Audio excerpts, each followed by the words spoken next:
for Planet Green. We've launched. We've completely launched. We've started the show, and it is Planet Green Trees. We're about to embark 2 hours of medical marijuana and marijuana reform in Michigan. Attention, ladies and gentlemen, the Planet Green Trees show is underway with your host, attorney Michael Komorn.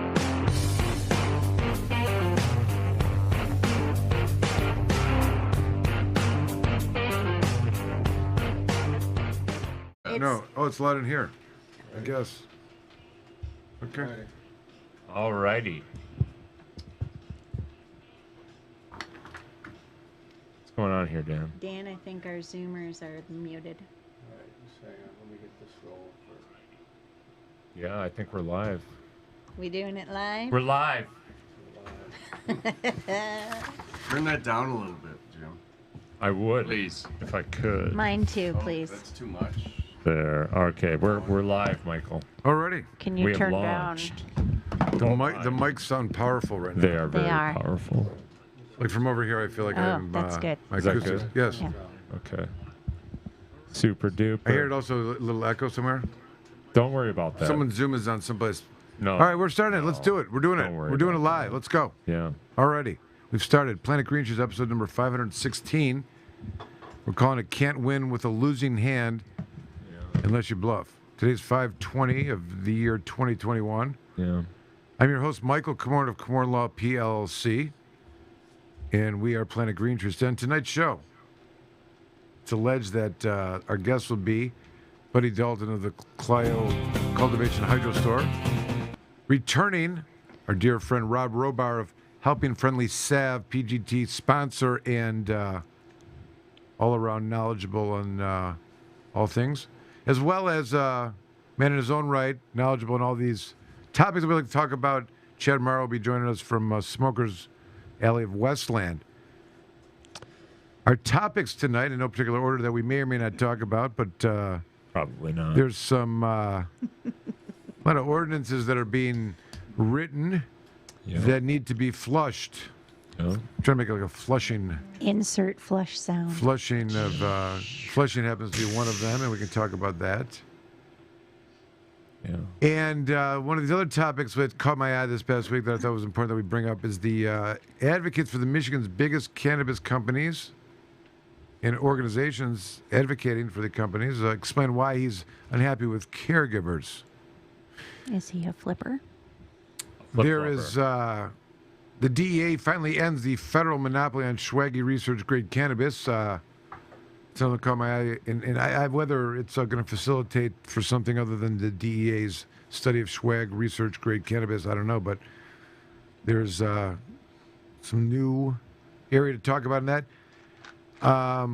Ask a stoner help bring life to my dry weed. Dan will be championing that cause for us, and of course, what judges said that got them in trouble, posted somewhere, and something to go through, which could be a lot of fun.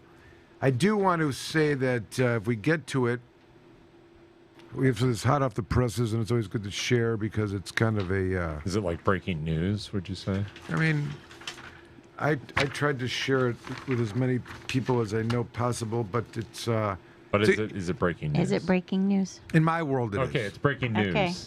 Do-do-do-do-do-do-do-do. But we just got an opinion from a district court judge up in the county of Eaton, 56A District Court, wherein after 2 days of preliminary exam, a lot of motions filed and very interesting legal developments that happen on issues that deal with the arrest and seizure of a person in the search of a vehicle. Court found that all of that done by the government was unconstitutional, violating our client's Fourth Amendment right to be free from all that nonsense, and in finding that suppressed all the evidence that was found in the vehicle and dismissed all the charges. In a 14-page opinion, that's right here. It's a wonderful read. Damn. What was in the vehicle, according to that opinion? Well, it's hard to really say. There was no lab test that was done But on what does the opinion on say? the subject Right. matter of the thing, but they alleged that it was something close to 25 pounds of cannabis or something like that. I don't know. Wow. Something like that. But that would be like cannabis sativa L. Cannabis sativa L. Right, right. Exactly. Untestable between, undistinguishable as hemp, and certainly not proved beyond that. It was, what was really interesting was there's a lot of interesting things in it. We may have talked about it last week, but let me just rant about this for a second, if you don't mind. Can we do? Oh, wait, we didn't introduce anyone. Let me wait. I'm sorry. Okay, so we have this opinion. We may get to it. I'm sorry. I'm just going on. Is there anyone else here? We're Sorry. freestyling tonight Just kidding. anyway, Just so- kidding. So to help us talk about all these wonderful topics and ask questions when they're supposed to be, let's start with the introduction of the Bunker Boys going solo tonight by himself, not wanting to be recognized at all. But it's Dan. Dirty Dan. He's also Ryan taking Solo. responsibility for any and all technical violations. So far, so Dirty good. Dan doing a great So far, so job. good. I'm worried about the hot mic, though. We got to be careful about that. Yeah, I'm really we worried. do have Hot to be mic. worried Hot about mic, the I'm hot worried mic. Hot mic. Moving around the room, someone that's trying to back Dan up and assure there'll be no hot mic, and the founder of Michigan Parents for Get the mute Compassion, button ready. and someone that I understand was thrown out of a lot of Little League games. Please welcome Jim Powers. I was. That's true. Thank you, Michael. Good evening, everybody. I may have thrown a bat or two in my childhood, but there was always a good reason for it. Right. So Right. glad to be here. If nothing else, expression. That's right. I hate to say this, your sport maybe should have been tennis. In the tennis, that's totally acceptable. You can throw your racket, No, I thought go bratty it on was, that. no, it was very fulfilling to throw a bat. I would say. I think it was Yeah. the right sport. I think it was good. You still get away with it in tennis. I hate to interrupt, but I just getting word back from Our people? our people, Yeah. and They they read it? love you. Okay, good. That's good They to know. love you. Good. They That's are, good to know. Ecstatic. All right, so we're now. That's a great win, Michael. That's Thank you. a great Thank you. And actually, a lot of people don't know this. Amanda was a Olympic karate champion back in the day. Yeah. I've Representing heard the a few state kicks. of California. Black belt in our road. Athletic is what I'm saying. Athletic. 'Cause We're talking Yes. about sports. And a YouTuber in our own right.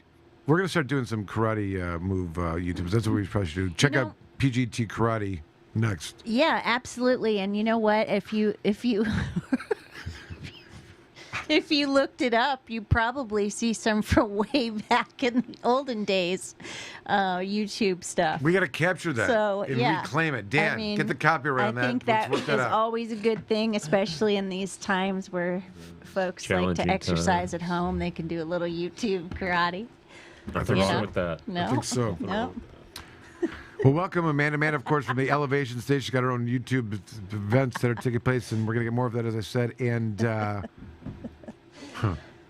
Amanda's here. Thank you for being Yeah, here. I'm happy to be here, Michael. And as usual, it's my weekly outing with all of you fine folks and all the viewers. It is our gathering. Now, introducing, many of you know him to be the, from his greatest hits albums out of the 70s in the Library of Work, but he took a lot of the week off because it's an Fly like important, an eagle. it's a very important week in his life, and I want to take a minute to recognize this. Some of you may have had already a child that's graduated from high school. Maybe some it's going to happen soon. It's going to happen a lot faster than you think it is. Some of us think it's a long way away and it's going to be by before we even think about it. But my dear friend Steve Miller and his oldest son are going through the graduation of high school this week and Crazy. taking the whole week off to get ready for the party. And he showed up for Planet Green Trees, and we're happy to have him here. And he brought with him his lovely sister, who's here with us. Sister. And she is joining us as well. And she promised that she's going to do a solo a cappella of Fly Like an Eagle, if I understand that. Is that right? Yeah. Did you get a lot of Steve Miller jokes in the day? Did, the Steve Miller band, the musician and stuff? Maybe. You Yeah. knew, you're right. And we Midnight were Toker. driving around the other day, and Steve Miller's song came on, and she said how much our dad loved Steve Miller. That's sweet. That's sweet. That's sweet. Anyways, Yeah. thanks for coming down today, Steve. We wish you a lot of mazel, as they say, or a lot of well wishes and good luck for the party, the event, and all of that to your son and his next endeavors and whatnot. Well, thank you very much. It doesn't seem real. Yeah. It's exciting, but kind of surreal, right? Yeah, absolutely. Yeah. Yeah. See, I almost called you Tommy. You're in his spot. We've been having fun planning the party. That's nice. That's nice. We can't disclose the location because we can't have it it's already probably overloaded and we got just right. It's good. I don't Good know stuff. what the rules are anymore. No, there are no There rules. are no rules. And that kind Well, of that's not stuff. true. That's not true. I think no. I think outdoor, no masks. What is that? What we were talking about? I don't know. No. I don't Let's even get know. away from that category. Right. All right. Good. So, did I introduce everybody appropriately here? Martha wants to come on the show. All right. We can. Should I have her connect in? We have people to wait. Yes. Now is that what we're gonna do? Yeah. Sure. No, whenever you want. Yeah. No. I'm just because I'm going to talk about it right now. I guess. Or should we can wait. Should we go to? Should we do? Jim, what do you think? Talk to me. Help guide us here. We need to take a break. All right. We'll take a break. We're having That's a technical Okay. snafu. All right. Never mind. Okay. We'll take a break. So you're listening to Planet Green Tree. Make sure there's no hot mics. No hot mics. The Planet Green Trees Show. Join the Michigan Medical Marijuana Association today, michiganmedicalmarijuana.org. The MMMA is focused on the well-being and safety of medical marijuana patients. The MMMA site provides the most comprehensive and up-to-date news on legal issues, politics, research, cultivation, as well as the various strange products and methods of cannabis use. Come join the discussion with the most knowledgeable and passionate advocates in Michigan today, michiganmedicalmarijuana.org.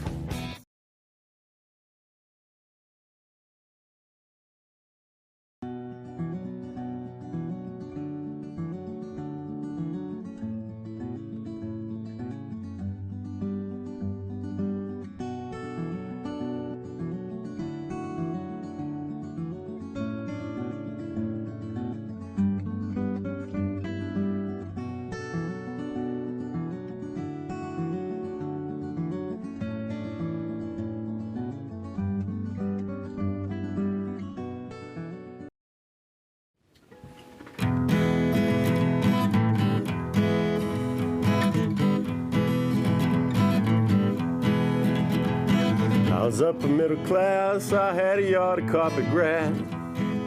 Worked backhoe 9 to 5 and paid my union dues. But the chef came one day and he took it all away. Left me without anything to lose. They forfeited my car, they found some sugar in a jar. Told me it was probably suspicion of a crime. The other day I saw it being driven by the law, and them boys in back was gonna do some time. Well, forfeiture today, Lord, what a funny way to pay. Keep the peace so all our kids can go outside and play, without a cotton picking thing to lose. I got the Deep East Texas task force blues.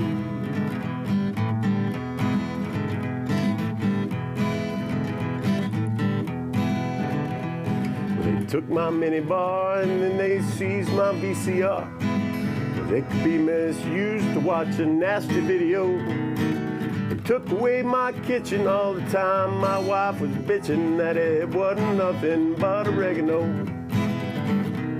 They said my herbal tea might cause a sinful ecstasy. Told me it could only lead to doing something hard. They took my ass to jail, they took my wife, paid my bail, took my double wide down to the county yard. Forfeiture today, Lord, what a funny way to pay.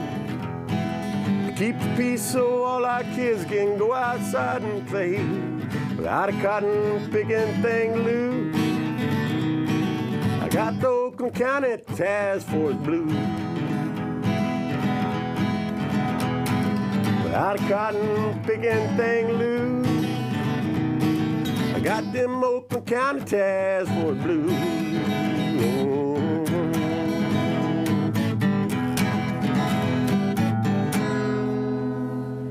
Yeah! Nice.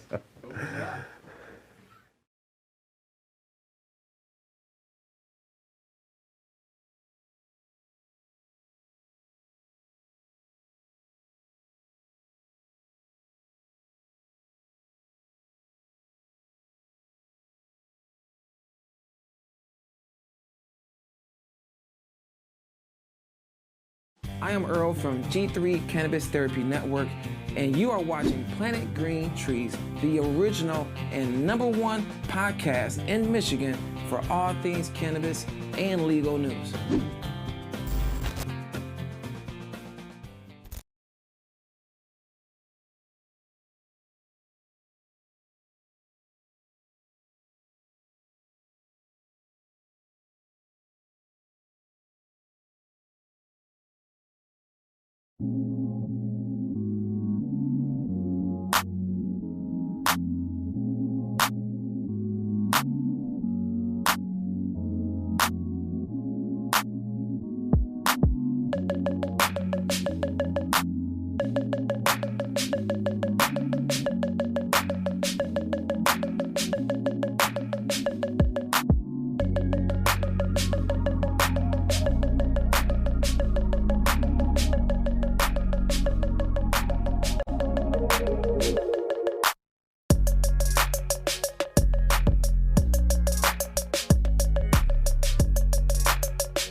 Cajun moon, where does your power lie?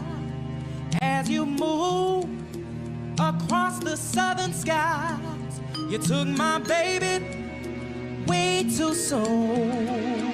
What have you done, Cajun moon? Someday, baby, when you want your man, and you find him gone, just like the wind.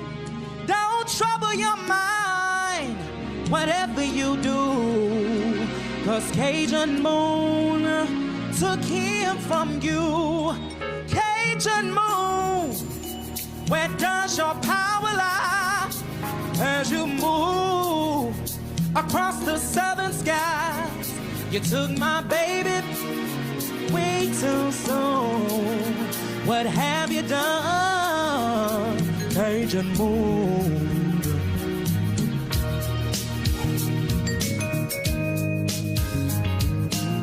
I hope y'all rocking with this. Hope y'all rocking with it at home too. At work, I hope you're listening to it. Stream it, share the live. Share the live. Share the live of that high session.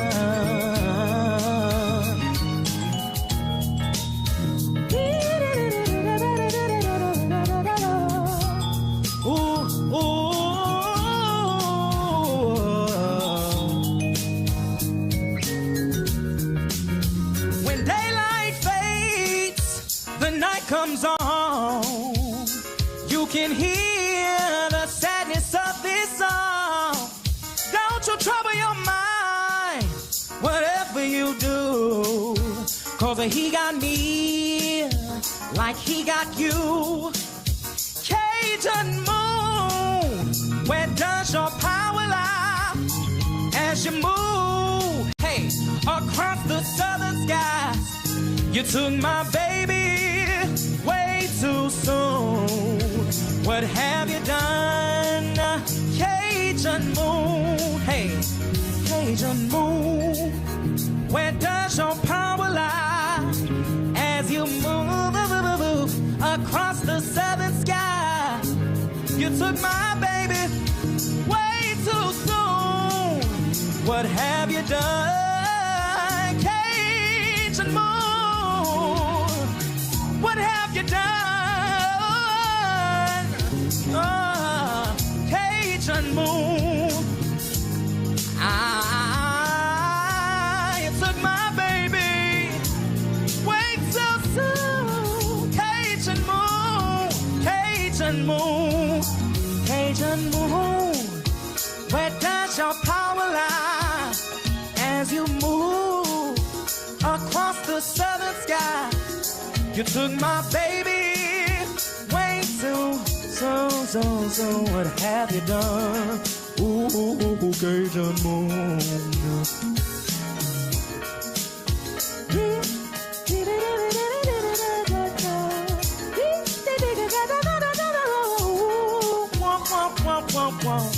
You took my baby way too soon. Cajun Moon, Cajun Moon.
Jim, tell me. We're live. We're live. All right, we're live.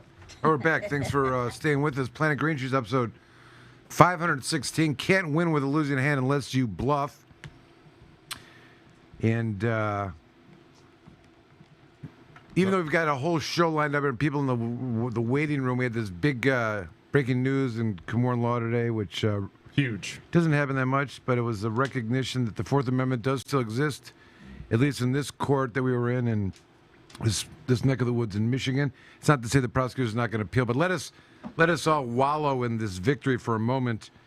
And joining us is my client, who is called in. I think he was on the Zoom here for military. He's in the Zoom room. He's in the Zoom room. He's coming back. Zoom room. And let's get him on if he wants. There he is, right there. He's in a car. Destination not known. Thanks for joining us there, my friend. Can you hear us okay? Yes, I can hear you all right. All right. So it's a great opinion. It's a fun read. It's actually, I think it's like 13 pages. And, the main point, and not to forego all the joy in the reading, but ultimately, for the aforementioned reasons, the court having granted the motion to exclude evidence obtained during the illegal search, there's no remaining evidence to establish probable cause of the bind over on the sole charge of controlled substance, delivery, manufacture of 5 to 45 kilograms of marijuana or the synthetic equivalent. Since no additional charges remain, the case is accordingly dismissed. So this is a matter that came out of Eaton County, and I think it was Potterville. Is it Potterville? Something like that? Potterville chief of police out there was pulled over a vehicle on a purported, one of these, what do you call it, laser points of the radar, and some nonsense, pulled over and somehow it turns into an arrest and a seizure of some alleged contraband in a vehicle. What's interesting about this case are several different things, I think. One is, first of all, the charge in this case was under the Public Health Code. This is an event that occurred in certainly 2020 or 2021 maybe. I don't even remember. Well, how is that possible? It was 2020. Well, that's what I'm saying. So I was just reading in one of the judge pointed out that during cross-examination, the officer was aware that the law had changed, but wasn't aware of the amounts. But he is not the one in charge of bringing said charges. What's interesting in this case is this, that they brought a case under the Public Health Code 333-7401 2D3, I think it is. But this one was the 5 to 45 kilograms, allegedly, of marijuana under the Public Health Code. Now, we filed a motion in that regard, saying this isn't an impossibility, can't happen.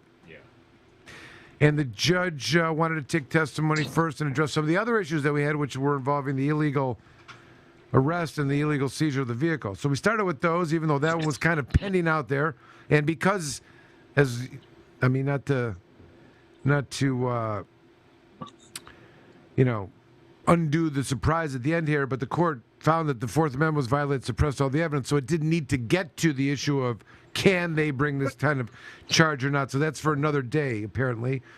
And so what happened here is the first issue that's interesting was that a vehicle was pulled over, and it's alleged that the driver didn't have his driver's license physically on his person, physically, like the card itself. However, as the officer was interacting with him, he was able to produce a photograph or a digital copy of that, to which the visual was able to identify the driver as being that person. The information was taken off, written down, and checked within the vehicle. Additional information was given that the individual would only know to be associated with that particular driver's license, which was also confirmed. And it's unequivocal that the court made a finding that it was absolute that he had a valid driver's license. However, we argue that explains that he had a driver's license on his person. In other words, the digital possession, the digital possession suffice for the legal requirement of having your driver's license on your person. Most people carry, they don't even have a credit card anymore. They just have a number and they'll, Their Apple Pay. Right. They have the Apple Pay on the old iPhone. Whatever. But the point is, the question is, do you think someone needs an actual physical driver's license on their person? No, of course not. They can, and besides, give me a break. Every single one of these police officers has a computer in their car that attaches them to lean And they can pull your record up. They can pull your little picture up. I mean, it's very easy to figure out who they're dealing with. And you showing them a digital representation of your ID should be fine. It's certainly perfectly permissible to show a digital representation of your proof of insurance. So I don't understand why this wouldn't be the same. The court is not persuaded by defendant's argument. The relevant statute under which defendant's arrest was made is 257.311, which provides as follows.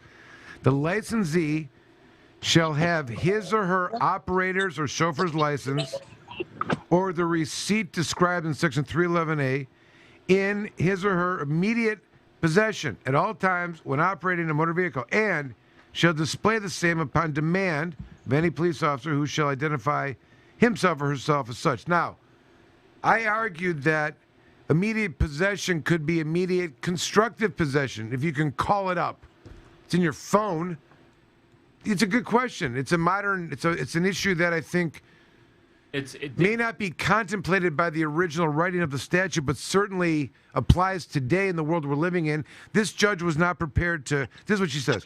It is undisputed the defendant did not have his physical driver's license on his person at the time of the traffic stop on September 3rd. Additionally, even accepting in arguing the defendant's constructive possession interpretation, defendant did not have a digital copy of the license in his immediate possession, as his wife had to text him a copy of it. That's what it was.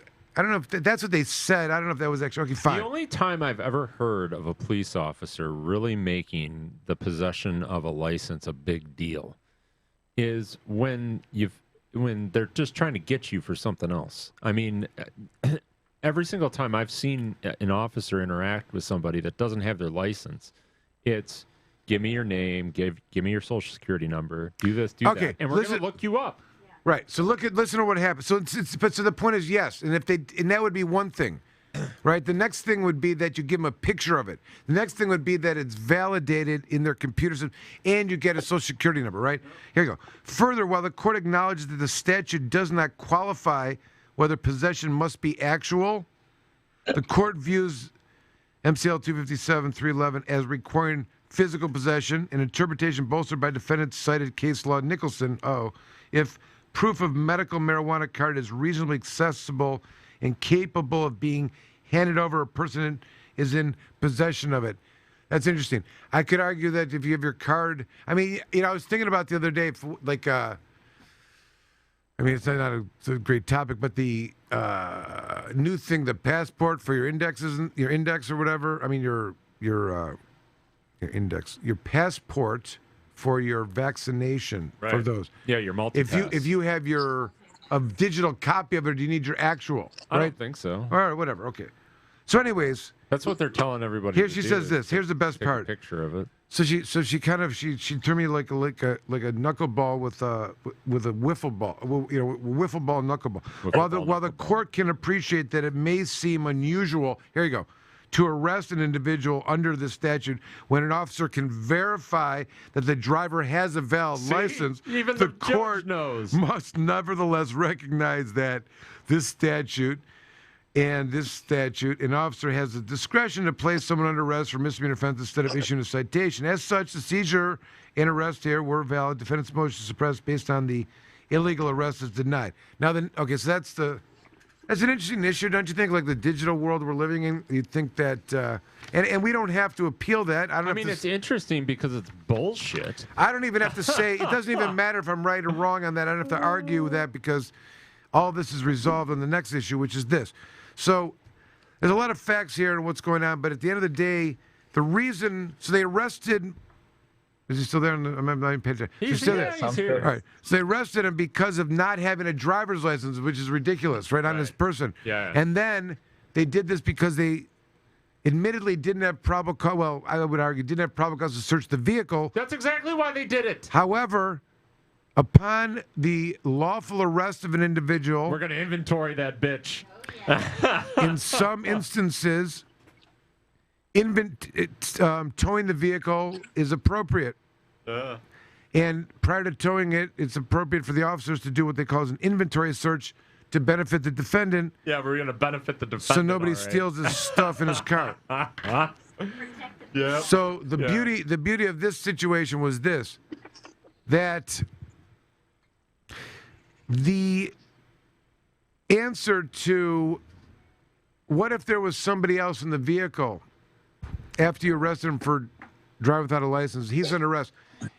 Can the other person in the vehicle drive the vehicle away? I mean, can they? Sure. But were they in this instance? Absolutely not. Well, that's a question that is important because the next question is, can I have my wife come, she's in the area, and get the car, okay? Yeah, that's a good question. Or does the driver get an opportunity? Since if the only reason that you're towing the car is because it's going to be left in an area that it can't be, right? Right. You might even have someone come and move it from point A to point B into a lawfully parked area that can remain for 24 hours before it becomes towable, right? Right. Or, okay, so when you ask that question about these things, there is one answer and one answer alone that can be given. It's as follows. Our policy says that we must do the following, okay? What they cannot say is the officers can do whatever they want. They have complete discretion to do whatever they want to do in that instance. Yeah, but you know why that's not a good way to do things, Michael, is because let's say that the policy does say that. Let's say it says they must tow the car. That's what's going to happen.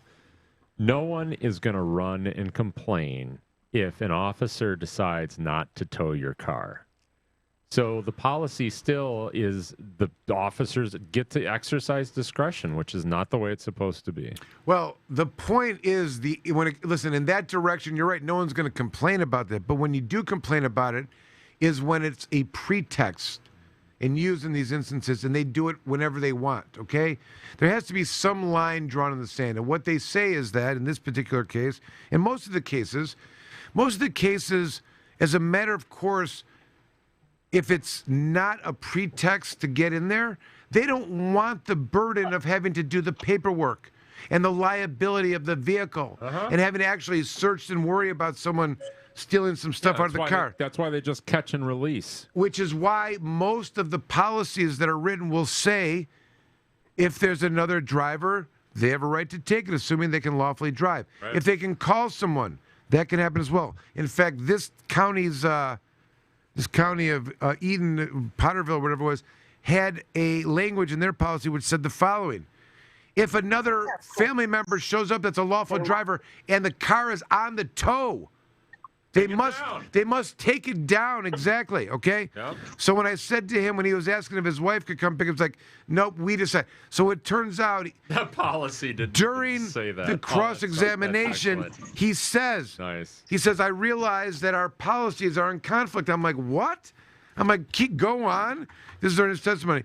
He says, yeah. I go, when did you find that? He goes, well, when you requested the copy of our policies, I looked at them and realized they were in conflict. I go, well, how were you training everybody up to that point? Since you're the police chief, he said, I was training them that they could do whatever they wanted. You know what I mean? So I say, what about? So I go, now, smarty pants. Here's your 3 policies on the spot. You tell me how they're in conflict. Like he can't process this question. You know what I mean? There's like 7 pages in each of them. He doesn't know where to look. He doesn't know what he's talking about. And then he points them in. I'm like, yeah, but this is about if you have probable cause. How's that have any conflict with over here when it's for an inventory search? Mm-hmm. There's 2 different things here. He's like, well, he didn't even know what, there's a lot of that going on. So, yeah, what does that really mean? But here's the bottom line. At the end of so he rewrote a new policy. So essentially what he was saying is, when he did that, it was game over as far as I was concerned, because it's an admission that he changed the policies. The policies are not clear. You know what I mean? And the law says there has to be a clear policy. Even if it's a bad policy, it's okay as long as it's clear and not giving absolute discretion for whatever they can do, whichever way, and just, blanket, do whatever you want. There's a great case. Congratulations, Michael, by the way. Here's Michael Gonzalez, not you, Michael. Thank you. Thank you. Congratulations. Actually, thanks to Michael, being the real Michael. It should be known when When I began to brag about this victory, I did immediately give credit to Allie for writing the briefs and second chair in it. So let it be clear Thank you. about that. Yep. Oh, thank you, Ali. Also, Yes, of thank the course, whole of Komorn course. team. No, of course. I mean, we couldn't have done it without you, obviously. But no, it's the congratulations goes to you. It's a big win for you guys. You know, it's even more rare because in the grand scheme of things, like the Fourth Amendment is really eroded in the world, and The Fourth Amendment, what's that? Right? once you're out on the street and you're driving your car, the car becomes like exigent. It's like it's not a house that you can get a warrant for. So everything's like expedited and exigental, and totality of the circumstances is always a thing that is used, and a lot of discretion given to the officer. This is, but this area here with this policy and was, she pointed out a couple things. Like did you guys notice how she did not? She pointed out he thought it was marijuana. Did a Ducanois-Levine test. Didn't know the difference of hemp and CBD, THC. Didn't send it to the lab. Couldn't prove. There's 20 other issues that we don't have to get to because she ended it here, but Well, she wrote a great opinion. I'm telling you, it is a fantastic, enjoyable read. Yeah, I read it like 3 times just to fully, I guess, take it all in, and I thought it was a really well written opinion. Well, we may be a little biased because you usually don't hear things like this. I pointed this out before, like, while the defendant was still on the phone, Officer Berry asked the defendant what was in the garbage bag 3 times, to which the defendant responded, trash.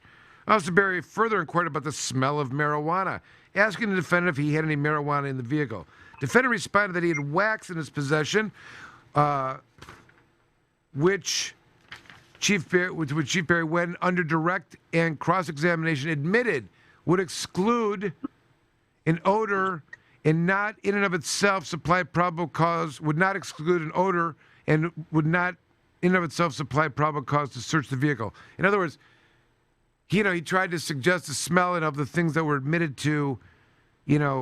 She pointed out his lack of pointing out what probable cause was. That THC doesn't smell like.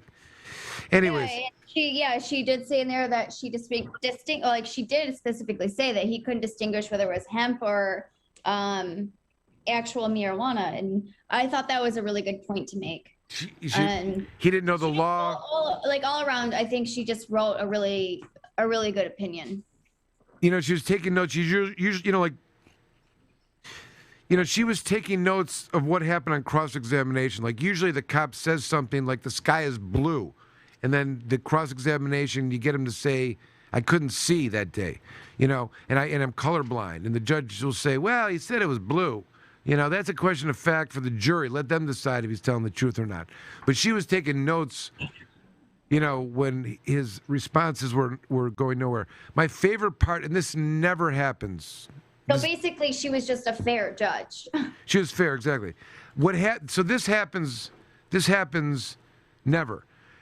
So when I'm doing a cross-examination, this is for, the reality of things. You got to, the officer is not responsive most of the time. You try to lay a foundational question, ask the question directly, so there's like a yes or no, and oftentimes they will give another answer. And a lot of times I'll be snarky with them and say, okay, officer, you want me to ask you, what's the name of your dog? Because you keep saying Sally. I'll ask you, what's the name of your dog? Okay? You want to say Sally? Go ahead. Sally? Okay, great.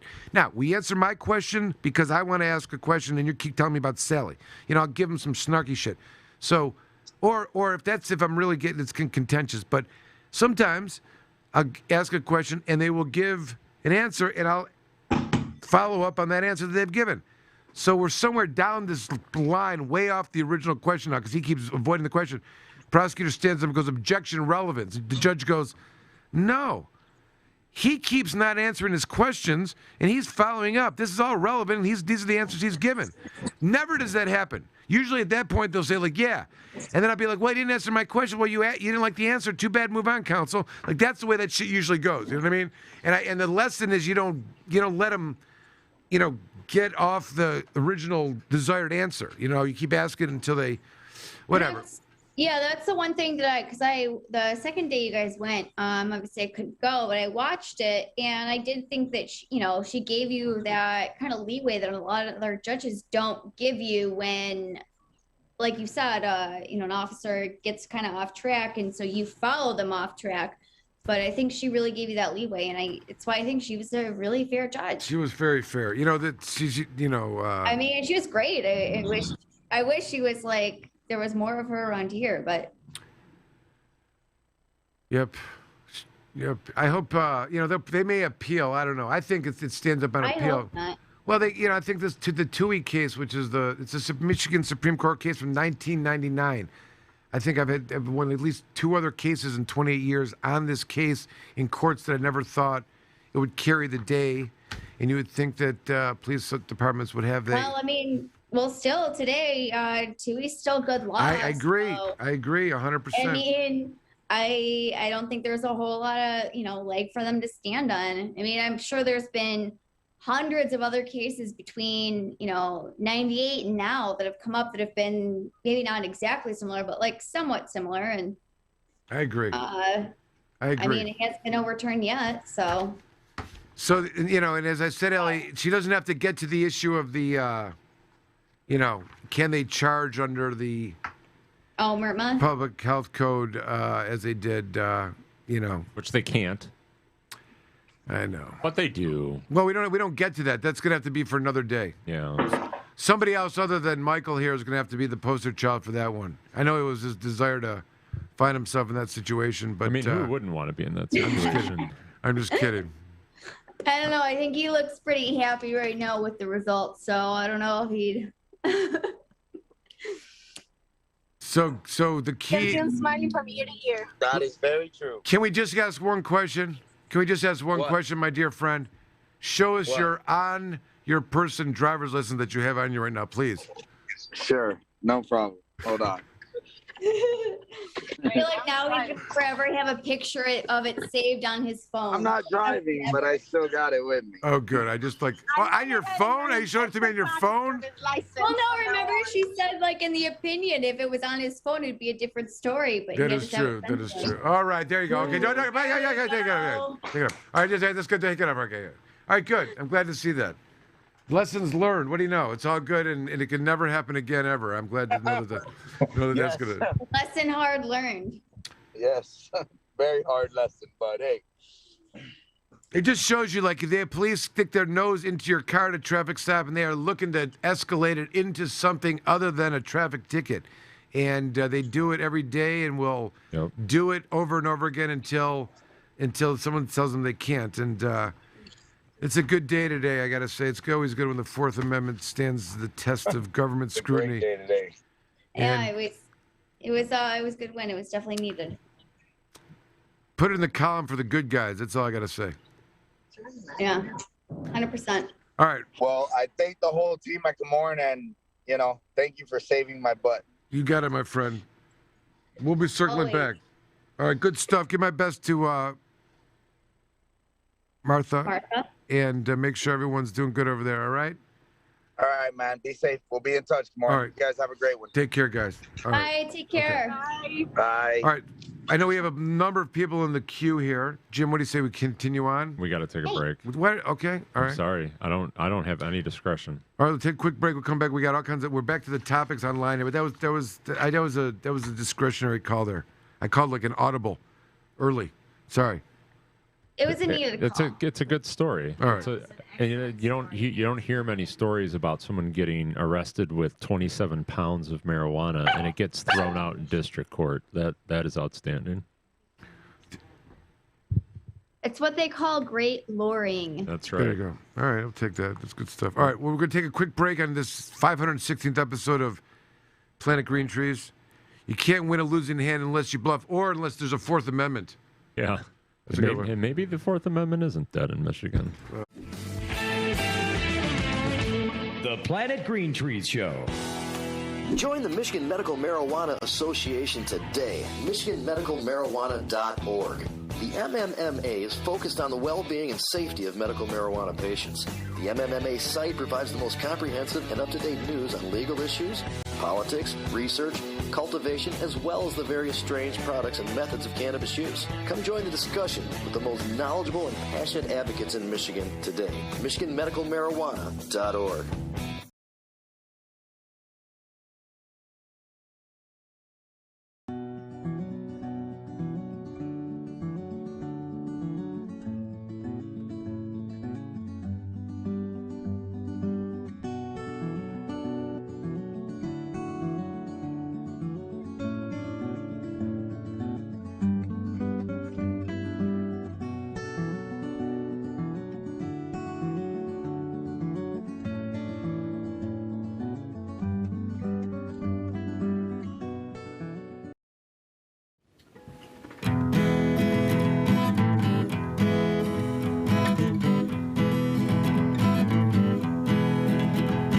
I was upper middle class, I had a yard of carpet grass.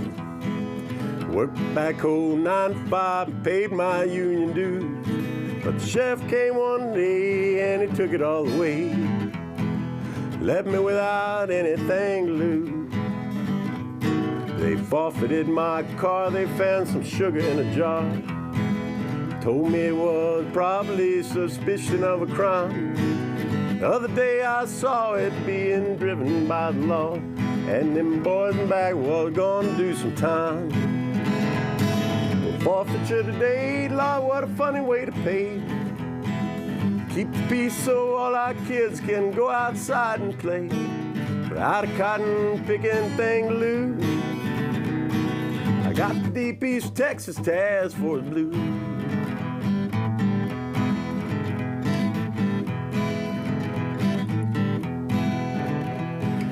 Took my minibar and then they seized my VCR.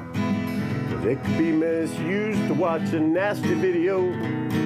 They took away my kitchen all the time. My wife was bitching that it wasn't nothing but oregano. They said my herbal tea might cause a sinful ecstasy. Told me it could only lead to doing something hard. Took my ass to jail, they took my wife, paid my bail, took my double wide down to the county yard. Forfeiture today, Lord, what a funny way to pay. Keep the peace so all our kids can go outside and play, without a cotton picking thing to lose. I got the Oakland County task force blues. Without a cotton picking thing loose, I got them Oakland County task force blues.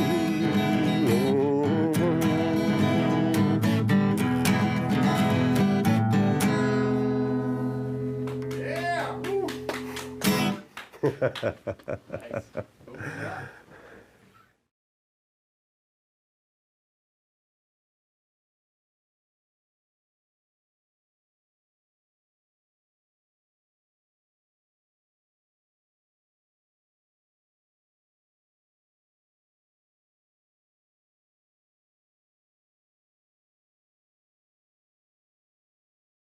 I am Earl from G3 Cannabis Therapy Network, and you are watching Planet Green Trees, the original and #1 podcast in Michigan for all things cannabis and legal news.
Cajun moon, where does your power lie? As you move across the southern skies, you took my baby way too soon.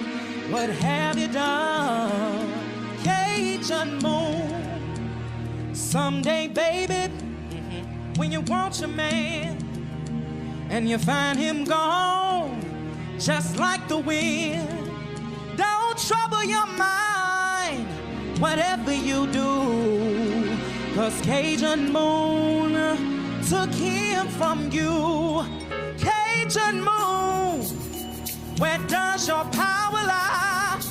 As you move across the southern skies, you took my baby way too soon.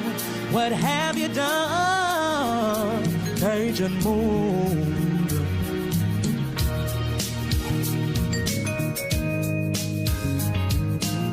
I hope y'all rocking with this. Hope y'all rocking with it at home too. At work, I hope you're listening to it. Stream it, share the live, share the live, share the live of that high obsession.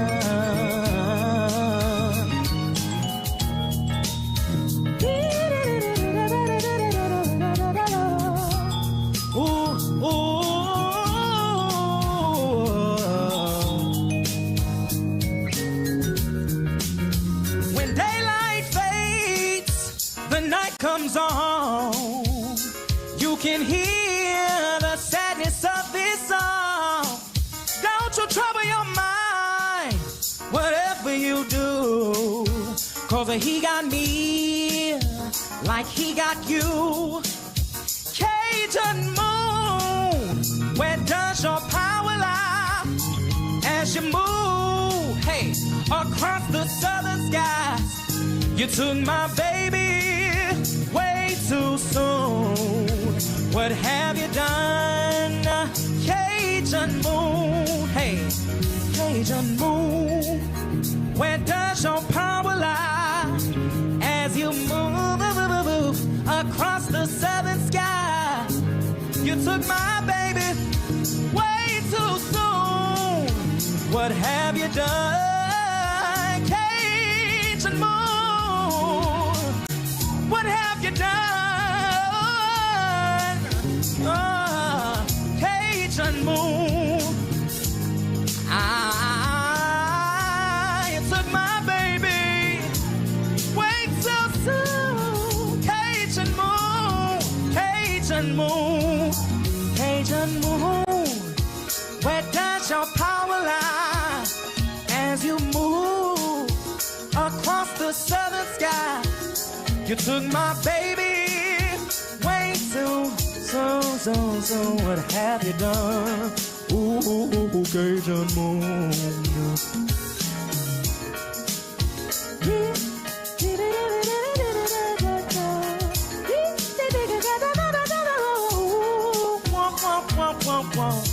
You took my baby way too soon. Cajun moon, Cajun moon.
And now back to more Planet Green Trees.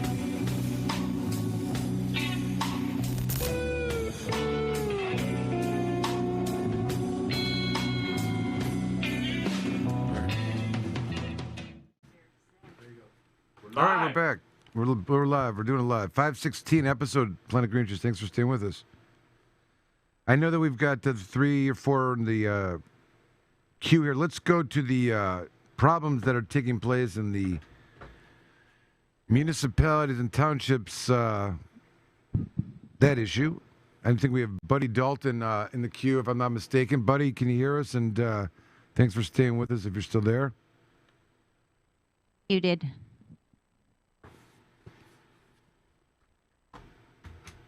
Hit your microphone there and Make sure it's not us that's muted. No, we didn't mute him. Okay, fine. As long as it's no one understood. Okay. Hey, what's going on, family? All right. All right. Good. Thanks for calling in. Staying with us, buddy. Yes, sir. We had a kind of lengthy discussion last week with Eric Gunnels, who Gunning for Gunnels had the audacity to call in and try to defend some of the reasons why they would make one of these ordinances and trying to make it seem that it's favorable for actual caregivers in a way. But I tried to explain to him that even though he maybe had good intentions, in the end, I think it's going to fall. But back to Clio, I don't know the specific. I may have read it recently. There's a bunch that are popping up over there in what once was known as the green zone for caregivers. I mean, was always good to know that in Genesee County and these towns, they were not, there wasn't the same kind of interdiction as it was happening in other states and other parts of the state. And but now it seems to have backfired a little bit. I know Flushing is one of the ones on the chopping block. I think Vienna Township, Thetford, and Clio. And you're calling from Clio. So tell us what. I think I talked to someone today from there as well. I mean, all of them. So let me just cut to one thing, and then I want to hear your thoughts. But I know all of them start with the premise that these are home occupations, right? That's the premise of how they begin, in the sense that once it's an occupation, the city then seems to believe that it's got, I mean, it would follow for them that if it's an occupation, they have some right to regulate it, right? And with the idea that it's a home occupation, come with it certain kind of disclosures, right? Like if you fall under that rule, then certainly there's a certain amount of activity you can do there. And but I take issue first and foremost. I think they can do all of that, right? Right? They can have their regulations As long as there's no penalty for violating them. Don't go there yet. Don't go there yet. I'm saying that if it's just some other general home occupation business, like for example, they allow you to sell some Avon. Okay, or I was going to say something a little bit more akin to it in the agriculture field, like if you have a garden, some and at the end you tomatoes or cherries, cucumbers or whatever, you're allowed to sell. Maybe it's $18,000, $15,000, $20,000. I don't know. It's changed recently, but I remember under Granholm, I think it was upped in a certain amount, and it means that you can do this without needing a license per se, right, through the state, and you can operate right. Exactly, you're right. So that is what they're trying to classify you into, but with that comes the placement of the individual into I would say, a traditional type of business, right? You're not required to get the license to be a distributor of fruits and vegetables. There may not be, some oversight and requirements to test before they're, whatever, FDA, before it's sold on a, be equivalent like a farmer's market, but you're doing it outside of your door. There's a certain amount of that is allowed.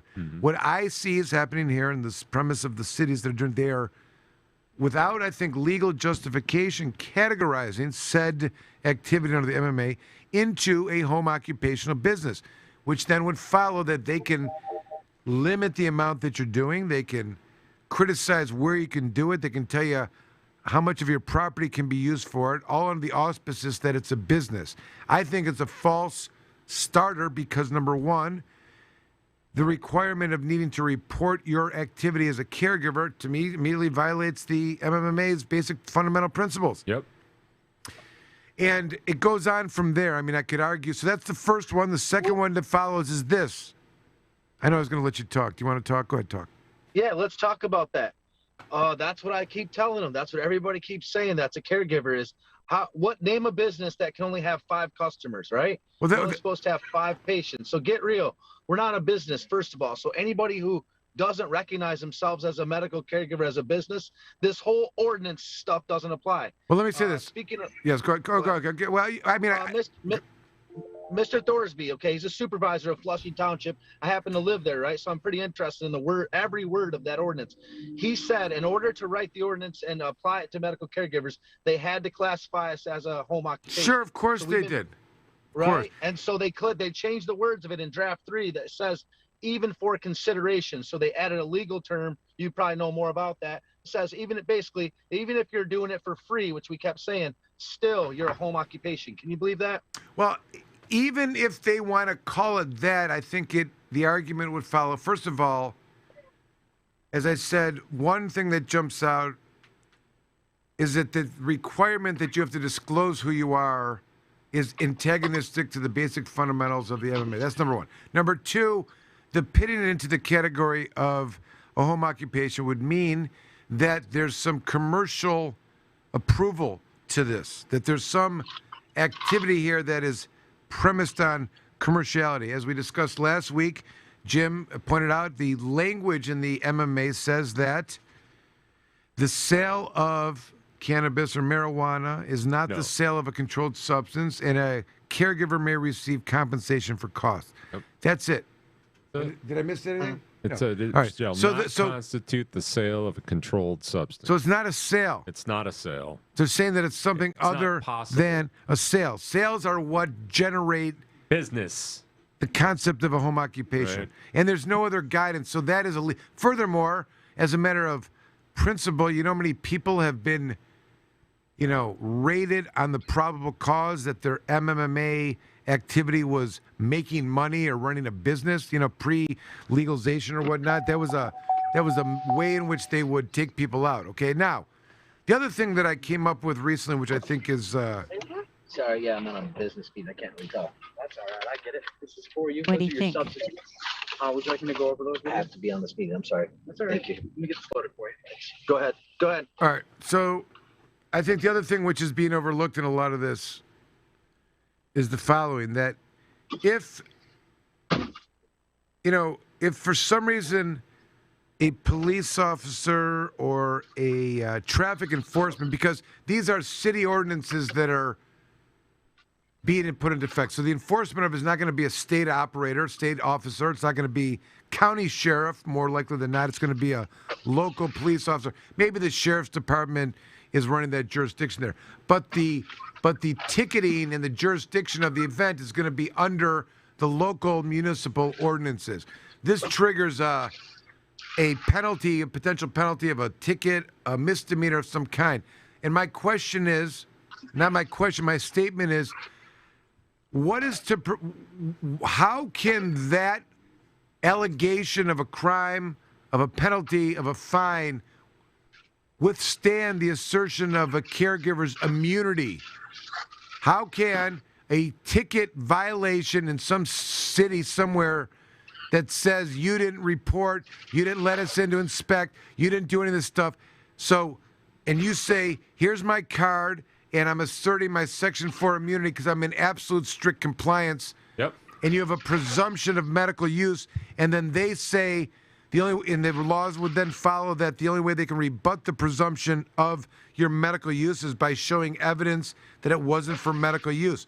The idea that their evidence is that you didn't register, that's not a reason that would substantiate it's not for the patient's medical use. That has nothing to do with it. This is so I think that's the solution. Yep. I don't know that it today prevails in an injunction. It might. I think that's one thing to think about. It should. The language is very clear. There's no, the argument. I mean, listen, I'm just playing devil's civil penalty. I'm arguing devil's advocate with myself because I don't want to. The reality is that if there's no standing, a plaintiff that's been harmed, we know John Sinclair, immediately in harm's way.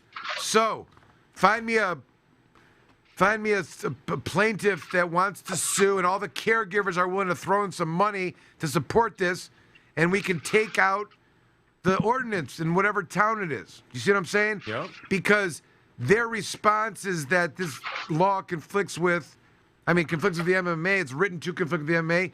And it's not going to be, even if I'm right or wrong, one of the sides is going to appeal. You see what I'm saying? Oh, I get it. It's an issue of first impression, but I think it is, like at the grand scheme of things, what are we talking? We're talking about the state law. And look, if you need evidence that this is supposed to have some meaning, how about this one? Not too long ago, in a case called State versus Michael Toohey, in a published case, 12 years after the act was enacted, they said penalty of any kind includes if a patient is going to be violated on their probation. Damn right. And if they have a card, they are protected from penalty of any kind. Okay, that just came out. Now tell me how some city is going to try to penalize a caregiver who has immunity from penalty of any kind, right? That's what we're looking at. I mean, the act specifically calls out civil penalty. Correct. As long as you're in compliance. Right.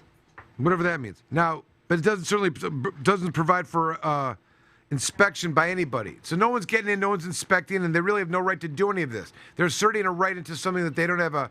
Now, I think the issue is going to turn around DeRuiter. DeRuiter does not recognize Section 4, oddly. Okay? It's not even discussed.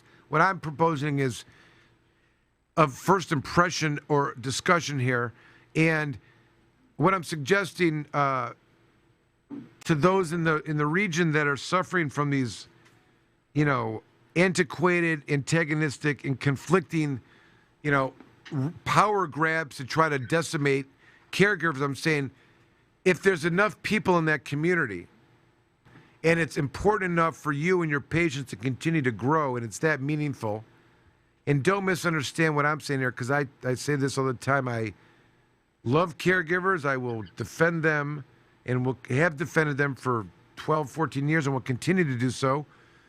And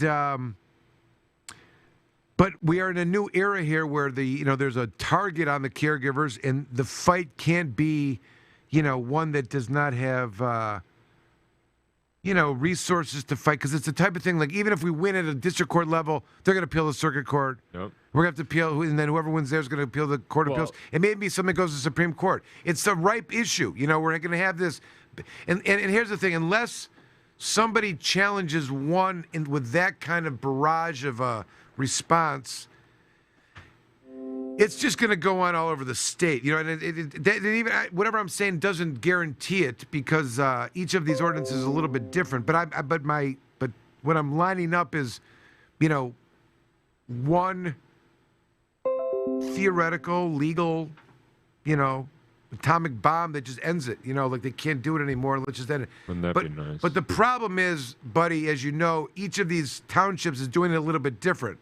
And I think they're anticipating, well, ours is only 7 pages, and theirs is 13, and theirs is much worse. Theirs may be, some parts of that may be retracted, and ours isn't as bad, and this one's isn't as bad. I'm saying, like, none of that should really matter, because the premise of it begins with, obviously, the disclosure of the basic premise of non-disclosing, number one. Number two, the occupational finding of it. And number three, see, those things are semantical, legalese, you know what I mean? But I'm saying this concept of immunity from any of this shit is supposed to be meaningful. Immunity is meaningful in the law. It's picking up more speed. I mean, there's a great case in Michigan which is remarkable in this regard. You have to understand this history. Adam, you can maybe understand this. And there's a time in Michigan where if a person pled guilty in a case and you wanted to appeal, and you appealed to the Court of Appeals, they had to take your case, okay? So that means, like, at some time, if you have 100 people that plead guilty and everyone wants to appeal, the Court of Appeals has to take the case and write an opinion saying we're agreeing or disagreeing, whatever your reasons might be. Then one day they said, here's the story. If you plead guilty, you waive your automatic right to appeal. And if you're going to get it, after you plead guilty, if you're going to get an appeal, you got to ask us for permission or apply, okay? Which means that of the 100 cases they would take on Tuesday, after this ruling came down on Wednesday, they're taking 3 cases out of 100 now, because only 3 cases go to trial and preserve the right to go to trial. See what I'm saying? Or the right to appeal. So what I'm saying to you is that they do not take cases. In fact, their whole goal in life is to not take cases. And if you pled guilty, they're probably not going to take the case. If you lose a trial, they have to take it, right? They have to write an opinion. However, on the issue of immunity, even in all the bad crap that's come out of the MMA, there is a light in here that says, even when a defendant pleads guilty and then raises a legitimate immunity claim on appeal after they've pled guilty, they must hear it, because immunity is so critical to the process. It begs the entire question of, does the court even have jurisdiction over the human being in the alleged crime? Do they even have a right to prosecute them? I'm making this point that this is a Court of Appeals opinion articulating this idea that, it's got some legs. And I think that, I'm not minimizing the language and how, conflicting it is. Anyway, so give me your thoughts. So the one in Clio, I have a business in Clio, so I didn't know they had an ordinance. All of a sudden I read it. It's 16 pages. It was written very intelligently by a lawyer, and so it's kind of intimidating. But when you get it whittled down, it basically says they want you to tag your plants with your patient's name. They want to know exactly how much marijuana you transact, including the date, the amount of money and this, that between your patients. And they want to basically just be able to inspect it, have a bunch of money. They don't want anybody to be a medical caregiver without putting their name across the internet, taking their information, like you said, illegally, and going through a special land use permit, which you're probably familiar. You got to go through this board process. It's expensive and it's extremely intimidating. So there's been no awareness and nobody signed up. In the years it's been enacted, nobody signed up. There's been only one applicant. It was just recently, and they scared the guy so bad he ran off and left and probably cut his plants down or something. He's probably no longer a caregiver at that location because he was not matching up the address. They have all these strict requirements. So fast forward, please, to Flushing, where I live at. It's kind of funny now this happened in where I live. So these folks are trying to just control a huge outdoor grow, and they're trying to control houses that nobody lives in, that they just grow in and have a bunch of grow houses. So in that aspect, maybe there is some good cause. But as far as getting your name, I don't agree with, like, I agree with you. They shouldn't have your name on a list. And then they want to, require a certain amount of space per the home occupation. They're saying 25%, including your basement, which is open that up. But they're saying 650 square foot maximum based on a 3x3 area for a flowering plant. So I'm trying to get them to raise it to 4x4 or 5x5, and that could give us up to 1,800 square foot as a caregiver. That's pretty good square footage.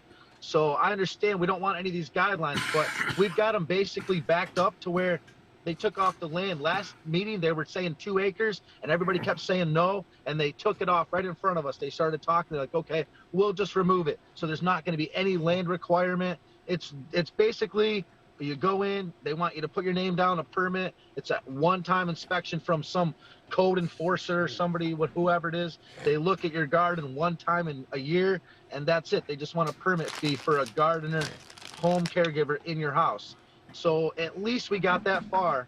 I felt like it was a victory, even if they vote on it on June 10th at 7 o'clock. It's going to be another time to comment, and then they're going to probably vote on it right there. So it's now called draft number 4. It's on their website. If you Google Flushing Township ordinances, the language is almost, as good as it could be without it saying you don't have to come into our office and we're not going to require a permit and there's no inspection. So if they could just take that off. However, for a person going in a building, now it's still a special land use. They're going about the whole, basically a trial. You got to go up, talk to their board, get their permission. It's a little bit more expensive. But it allows for up to, again, 650 square foot in a building. But then we talked to them about outdoor growing, which is where we left off at the meeting, and they're not going to budge on it. They wrote a language. It's on page 3 if you want to check it out whenever you get a chance. It says, no, you have to be in a fully enclosed building. Basically, their lawyer said all 5 sides, and we're not going to allow outdoor growing with 4 sides and a lock. No, we're going to pretty much outlaw it. So I'm like, are you serious? You're going to ban outdoor growing? You're going to be the first township in Michigan? They said no, we're going to be the 3rd, and kind of started laughing. So they think that they can outlaw and completely ban outdoor, which, I mean, if you can put an enclosure over the top, like a cover, a greenhouse, whatever, maybe you'll still qualify. So that's a funny subject. And one of my good friends, Jen Bronson, she asked, well, are we going to be able to grow outdoors this year? They said yeah, because they haven't voted yet. So if you've already planted, they're going to allow for outdoor this year. So next year, their plan is to basically not have anyone who's a medical caregiver. They said they won't touch rec or the 12 plants as a grower for yourself, but otherwise medical caregiver for anybody else, they're not going to allow it. So that's kind of where that all started. This whole ordinance came up in Flushing because they want to control outdoor plots and then large indoor grows where there's not really occupancy, Well, we'll have to keep our eyes open for that. And let me just conclude by saying this. Can't hear you. My mic is up? Okay. Yeah. Let me conclude by saying this. There is, none of that is legal. And I hate the idea that you're, trying to be diplomatic with them when they are, like slaughtering things. Like the idea that they've banned outdoor growing is against and contrary to state law. The idea that they're going to go to the Supreme Court. I agree with you. I'm just saying, but I understand, and yes, I understand. Listen, I understand the idea that if you can get anywhere with a city, it seems like a victory. But they are, I mean, I'm trying to think of like a metaphor, yes, getting them to drop whatever in the distances or whatever. But they've already won with the idea that you're begging for more, for permission for things that you have a right to do. You know, they're prohibiting you from doing things that you already have a right to do, and getting you to believe that you have to beg and request of them the permission. When in fact I don't believe it. I'm on your side. I don't believe it. I told them let's keep the inspections to illegal people that are illegal or something. They got to get a search warrant. What world? Exactly. What world? Here you go. If the premise is we need to come in to see if you're committing a crime. Okay, think about that for a second. That's the opposite of probable cause. They have to have evidence that there's a crime in order for them to get it. That's the way it's supposed to be. Not, and a lot of these ordinances are like that. They're going to come in and tell you you're out of compliance with the MMA. No. They want to control everything. They were talking about making an ordinance for rummage sales. They have a control problem. So let's just do this. Let's announce it right now. Nobody applies for the permits then. We just don't apply for them. Let's not recognize this. Well, that's what I'm saying. And when they start ticketing people, there's going to be, someone's going to have to fight it because they're, you know what I'm saying? That's where the battle ensues. And I'm not encouraging someone to pick up a case, but, Guess what? I'm totally a legal grower. Let's just say I've got 24 plants, okay? And I've got enough to have 36.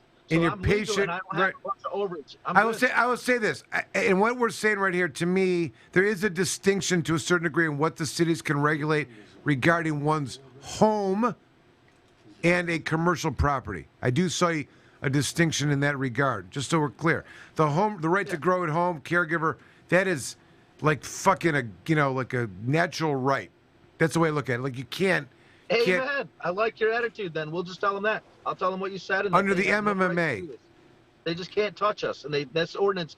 I'm going to tell them the same thing I've been saying. They can write whatever they want, but nobody's coming in there to do a permit. Nobody's coming over our houses. We're not giving you guys any money. You can't tell us how much square footage because it's just gardening. Hello, it's not an occupation. We're just gardening our plants. So how do you tell us how much space we can have and what we can do with our property? They have a control problem at the offices down there. I don't understand. Well, they can try to control it, but if they try to inflict a penalty, it would follow that state law protects the compliant caregiver, according to the volume limitations, right, from arrest, from prosecution or penalty of any kind, including civil sanctions. Or disciplinary action. Yeah. Well, if you read the ordinance, where does it say the what ordinance? Listen, I'm telling you, I'm saying to you, this is what the Ten Commandments say. You're saying that some radical lunatic, whatever, came up with some shit, and I'm supposed to believe that. I mean, I'm not religious and I'm not using it, but I'm just metaphorically speaking. You've got whatever, like recognized. Is that bad? Is that a bad metaphor? No. What? They don't have any penalties. Hey, there's no penalties at all. If you read it, it doesn't say what they're going to do to you. Well, it's a city ordinance, so most of those they usually have a penalty section that just covers any violation. What about that? That means that's even funnier. They're probably laughing like we've tricked everybody to do that. They didn't even realize that we're not going to penalize them. What about that? What if that's the fucking? That's not how it works. Well, I can can say tell you what the penalty is. Well, there's a catch-all penalty, and there's a thing if you violate any section of this. You're either looking at a misdemeanor, or the building inspector is going to come and revoke your COO, but this or is both. But you don't need a CEO for a home. Bullshit, you don't. You want to bet? For a home that you own? Absolutely. A certificate of occupancy. It has to be occupiable. As long as it's up to code, it's occupiable. When you buy the house, it's implied. I mean, sometimes if you're renting it or something like that, they need to make sure that they can revoke that status at any time, especially if they're alleging that you're violating some section of the building code. Building code is different than home code, is what I'm saying. Residential. I don't know, man. There's not a certificate of occupancy. Is this? This is the idea of certificate. It is that you run a business and you've registered the location of it, so they know what kind of activity is taking place there, and it's been inspected for habitability or safety. The city's concern is that a member of the community doesn't walk in there and get injured, and they didn't stop it from happening. That's the limit to which they would be able to regulate. I mean, this goes back to. I don't know. I mean, listen, just we covered a lot of it. I think there could be a little bit more organized plan going forward, which we should probably talk about at another time. but you get the point, Buddy Dalton. And I would encourage, not. I don't know. I mean, there's a strategy that can be had, and I think the city's got everybody playing along with them right now, and I think it's a false narrative. You know what I mean? We also have our very good friend John Schlicker and Joe Sullivan made a comment on our Facebook saying that they're ready to help form an organization to fight for the caregivers. All right, good. We need more of that. Listen, there's enough caregivers out there that we could certainly get organized and develop a desired outcome and intention of what the organization would do. All right, it's 9:35. Let's move on. We got some other. Can I tell you one more quick thing, please? Sure. Okay. You got to ask Chad and Mr. Hashbash if it's okay. But go ahead. Hurry up. Go ahead. Just kidding. Yes, guys. So it started out unlivable, intolerable.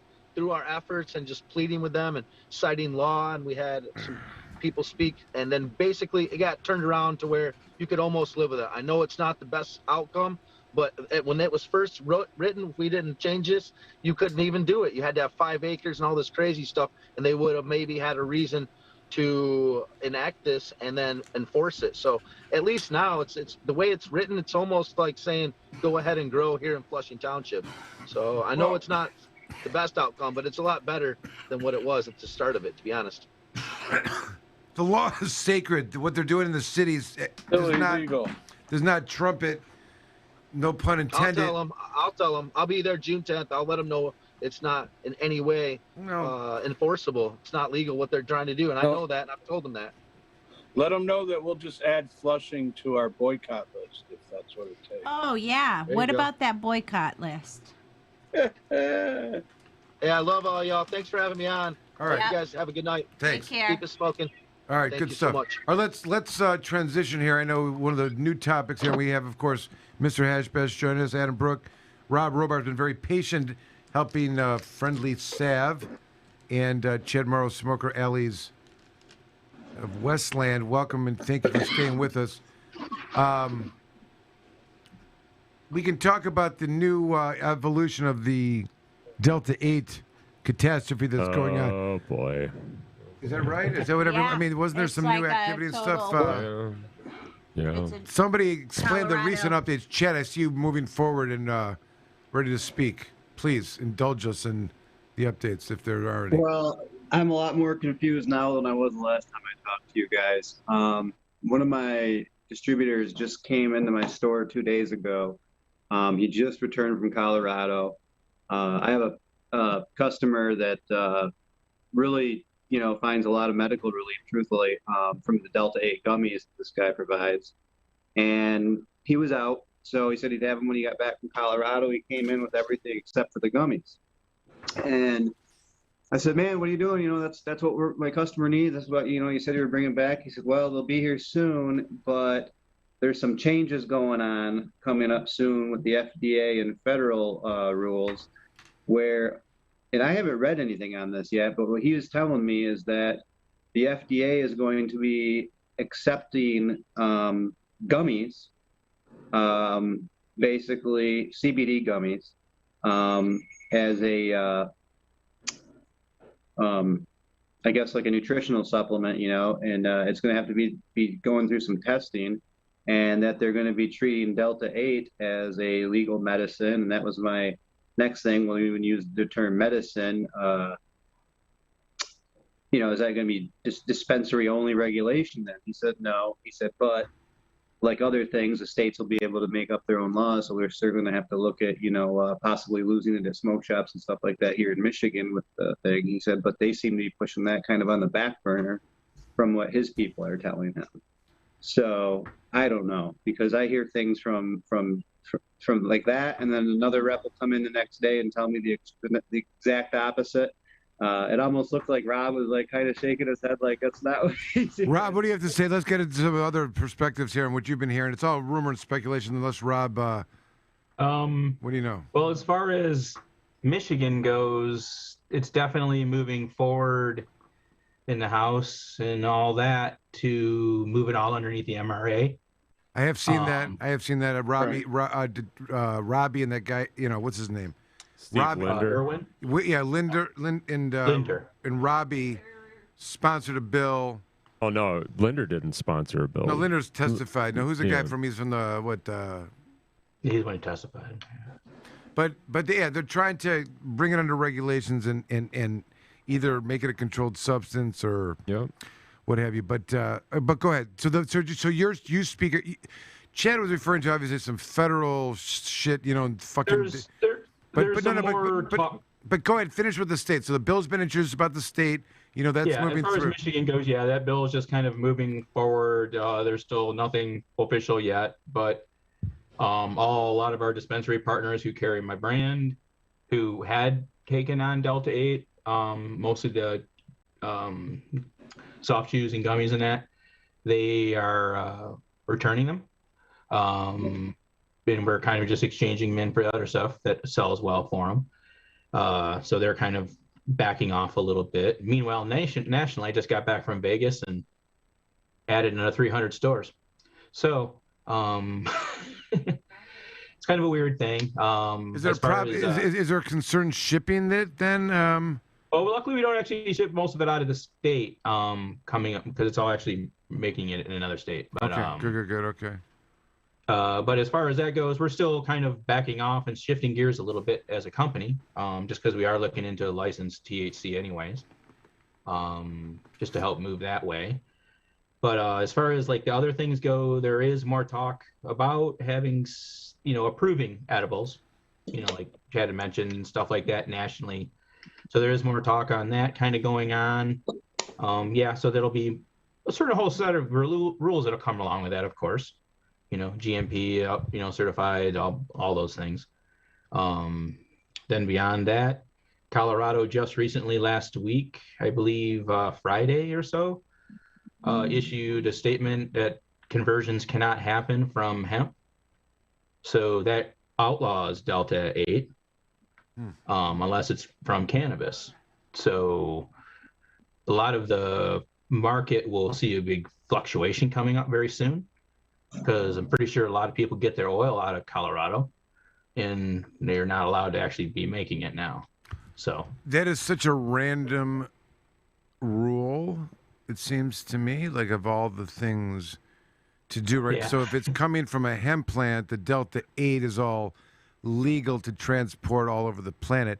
However, if it's coming from cannabis sativa L plus more than 0.3% THC or marijuana, and that's what's making the Delta 8, which can be done, of course, then you're talking about it's coming from the illegal THC, right, versus the legal THC. Yeah, it's so weird. It's just, for one, coming from Colorado, leading it, and then Colorado also had that thing, the House bill, I don't know the numbers, but somewhat separate, but, just on concentrates, so Colorado's getting pretty crazy here the last few days when it comes to a lot of these things.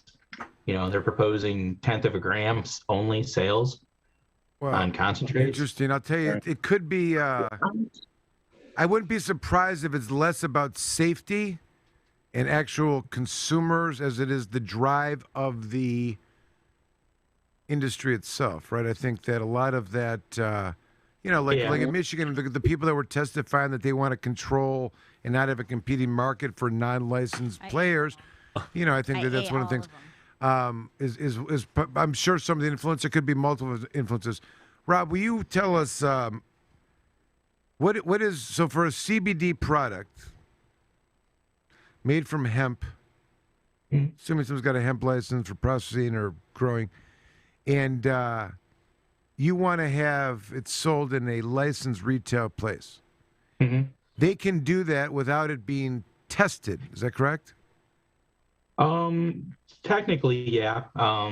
There's no rules around really it being sold that way. It's kind of we all do the testing, but, I don't think there's any actual, you must, like it has to pass a certain level of anything. Right. That's what I'm saying. And the testing, of course, focuses on the hemp plant for flower and whatnot. On the main thing is THC content, right? So it's got so that's the verified. That's as opposed to.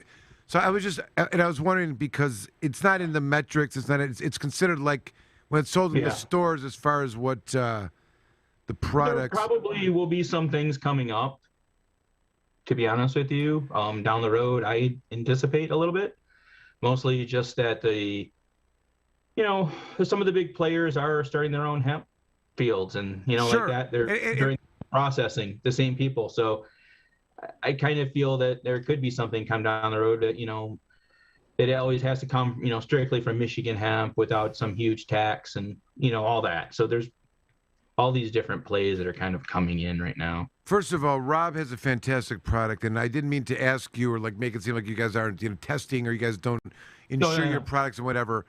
I just was making the point as we're talking about the state trying to put it under this umbrella of this regulated system. Like you're an example of how you're someone that's working within the system, and the sales of those things are sales taxes being paid, right? Because it's through the register. It'd be like selling other swag at their store, like T-shirts or head shop stuff or whatever. Yeah, right. So the point is though that it's in the system, and they're encouraging those kind of things to take place. The next question is when they, this next round of stuff that's going on, are they going to put this burden of testing and setting these new parameters of things that don't exist currently on, your industry, where they're going to actually, be rejected? I would assume so. All right. Is that a good thing or a bad thing? What's that? Is it a good thing or a bad thing, number one? Number two, if it's, should it be something that's higher than other traditional methods of, safety? Like, for example, yes, things that we consume by eating or drinking or smoking, there's always a little bit, if you're going to sell it in a retail place, you want to make sure that it's not got something negative. But the other things, like all the beauty care materials and stuff like that, got all kinds of poisons in them. They have for years. Government doesn't give a crap. And cosmetics are really not required to be tested at all. Right. So that's what I'm saying. Like anything goes, and a lot of the hemp materials are so much more healthy just by virtue of they're not even using any, any other, artificial stuff to make it gel or work or whatever you're using natural, But, so I'm saying like there's obviously products that can be sold that would not normally require any kind of testing or whatever. But they might be just because they're, cannabis sativa L plants, which is bad. And I could see it even worse if they start creating some irrational. I mean, here's the reality. It's like whatever they're doing to regulate it, it hasn't been going on now. There's nobody going crazy and eating cats and blowing up buildings and people going crazy, losing their heads, driving cars. I mean, I don't know what to think of the craziest behavior. It's not happening. CBD, you can buy it at a gas station. You can buy it at a retail license place. I mean, it's but now they feel a need to bring it under the rubric of this. We got too much government. I'm telling you, they got nothing better to do than talk about this shit. It's insane. What are they going to do? What is going to change? Right? Like and what's the motivation for it other than just to control, I guess? Well, pretty much control. Where's the negative effect? But they don't care about a negative effect. The negative effect is on the perceived negative effect is the licensees within the MRA's program. And that's the money that's being pushed on this. And that's why we see Steve Linder in Lansing talking about how this needs to be regulated. It's the same Steve Linder who would just as well see the caregivers completely removed. Yusuf Rabi is one of the guys. I know. Right. Who's the other guy that introduced that bill? What's his name? Jim Kelly, I think. All right. Is that what it is? Is it? Let me look. Anyways, you know a what? little chickadee So check. this is the scenario that I see going on. Yeah, Jim Lilly and Roger Hawk.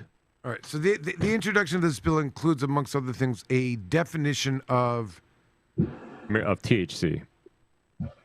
They define THC, and as any part of the of any type of any isomer. These are cannabinoids, right? No. They redefine marijuana as well in here, and the insult of it is that we had a definition in the public health code. It was any part of the plant at all is marijuana, except for the seeds and except for the mature stalk, etc.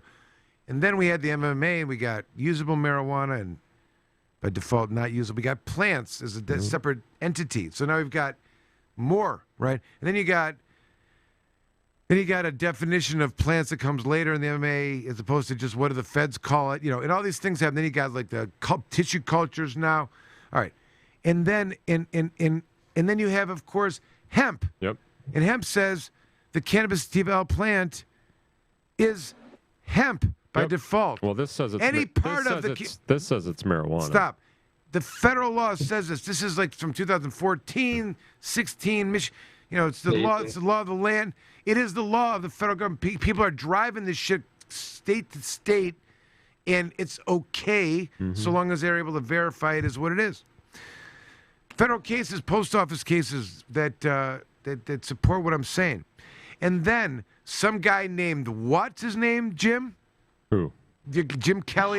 Jim Lilly. And Jim Roger Lilly. Hawk. So this guy either thinks like I don't know where we've gone through all of this. Well, Yusuf Rabbi is on here too. We have suffered already, and then the federal government makes this definition, and this guy comes up with this new definition, which is the same as the old definition, and he thinks why? Why is this a thing that we need? Unless somebody is whispering in his ear, which is like, oh, here's a great idea. Go back to this old definition that was the worst thing in the world, even though we've evolved, even though it's all premised on it being a Schedule 1, even though we have hemp now, and it would be completely contradictory, and it conflicts with the protections of the federal government's protections on this, and that is contrary to constitutional principles. With all that being said, let me just come with another terrible restrictive definition of marijuana and think that that's going to fly. Yep. Who is, either he is a sadist on his own to come up with that, or somebody is so in his pocket and themselves is a sadist, which is probably more likely the case, that they think they can just redefine it and put all, obviously it's a total move to try to capitalize on all parts of anything dealing with the cannabis sativa plant so that the states and the industry is the only one that's entitled to do it. That's right. It has nothing but monopolistic intentions. I think that's another one that I think that's another argument that I would put into the battle of Buddy Dalton and Clio, that the fucking city is conspiring with the state to do a monopoly of the caregiving.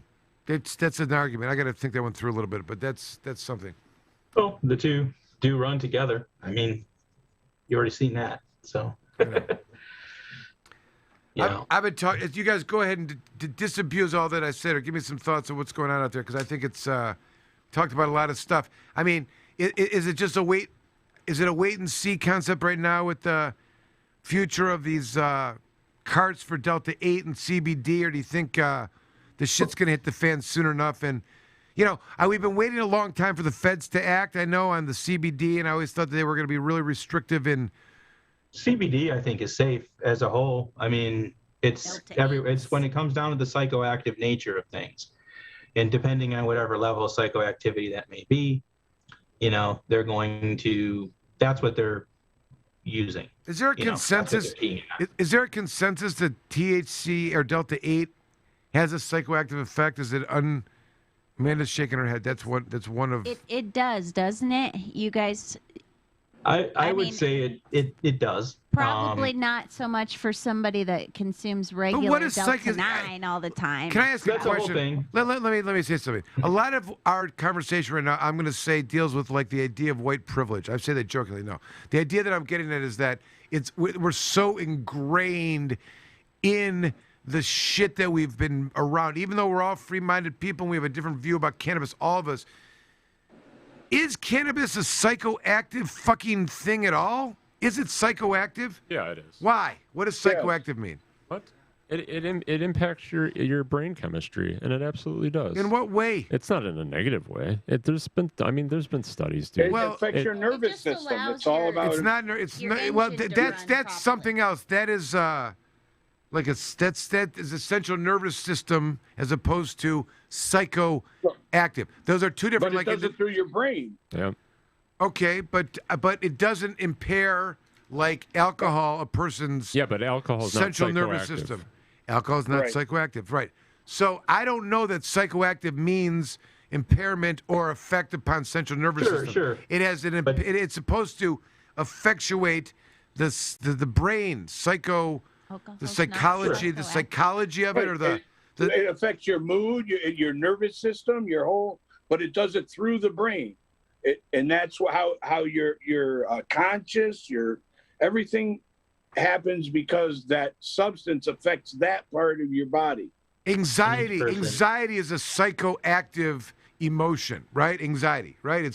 It's not a physical emotion, one would say. It's a mental, psychological. From within your brain, one would feel anxiety. Am I right? Mm-hmm. As far as we know, I think that's what the science would say. So that's something that arrives out of the brain, psychology, psycho-connected, I would say. So how does cannabis, if cannabis enhances one's anxiety, which some people say it does, right? Some people have problems with that. Some people do, yeah. Right, so that would be a psychoactive effect, right? Could we say that? Absolutely. Okay. But for those, so name another way that it's psychoactively makes you happy. Yeah. Is that a psychoactive effect? If you're happy, it activates your brain's reward system. Well, and that is part of the psychoactivity. It absolutely does. It's let me see. It does. I don't know. It mimics a neurotransmitter. Yes, it does. But it doesn't. The neurotransmitter does not. Anandamide. Yes, but we're not talking about a serotonin-releasing drug. No. We're not talking about a name one of the other brain pleasers. Serotonin, dopamine. None of that is going on. It is releasing other cannabinoids. Right. So to say that it in and of itself and the impact it has on the human system is somehow akin to a drug itself, which are all trying to mock, right? They're all trying to mock and create other enhancements or blockers. It's creating more of something that you have within your system, one would argue, right? The endocannabinoid levels, one would say. Yeah. I don't know. Listen, I'm just throwing it out there for debate. How is it really psychoactive? I want someone to explain to me what they mean.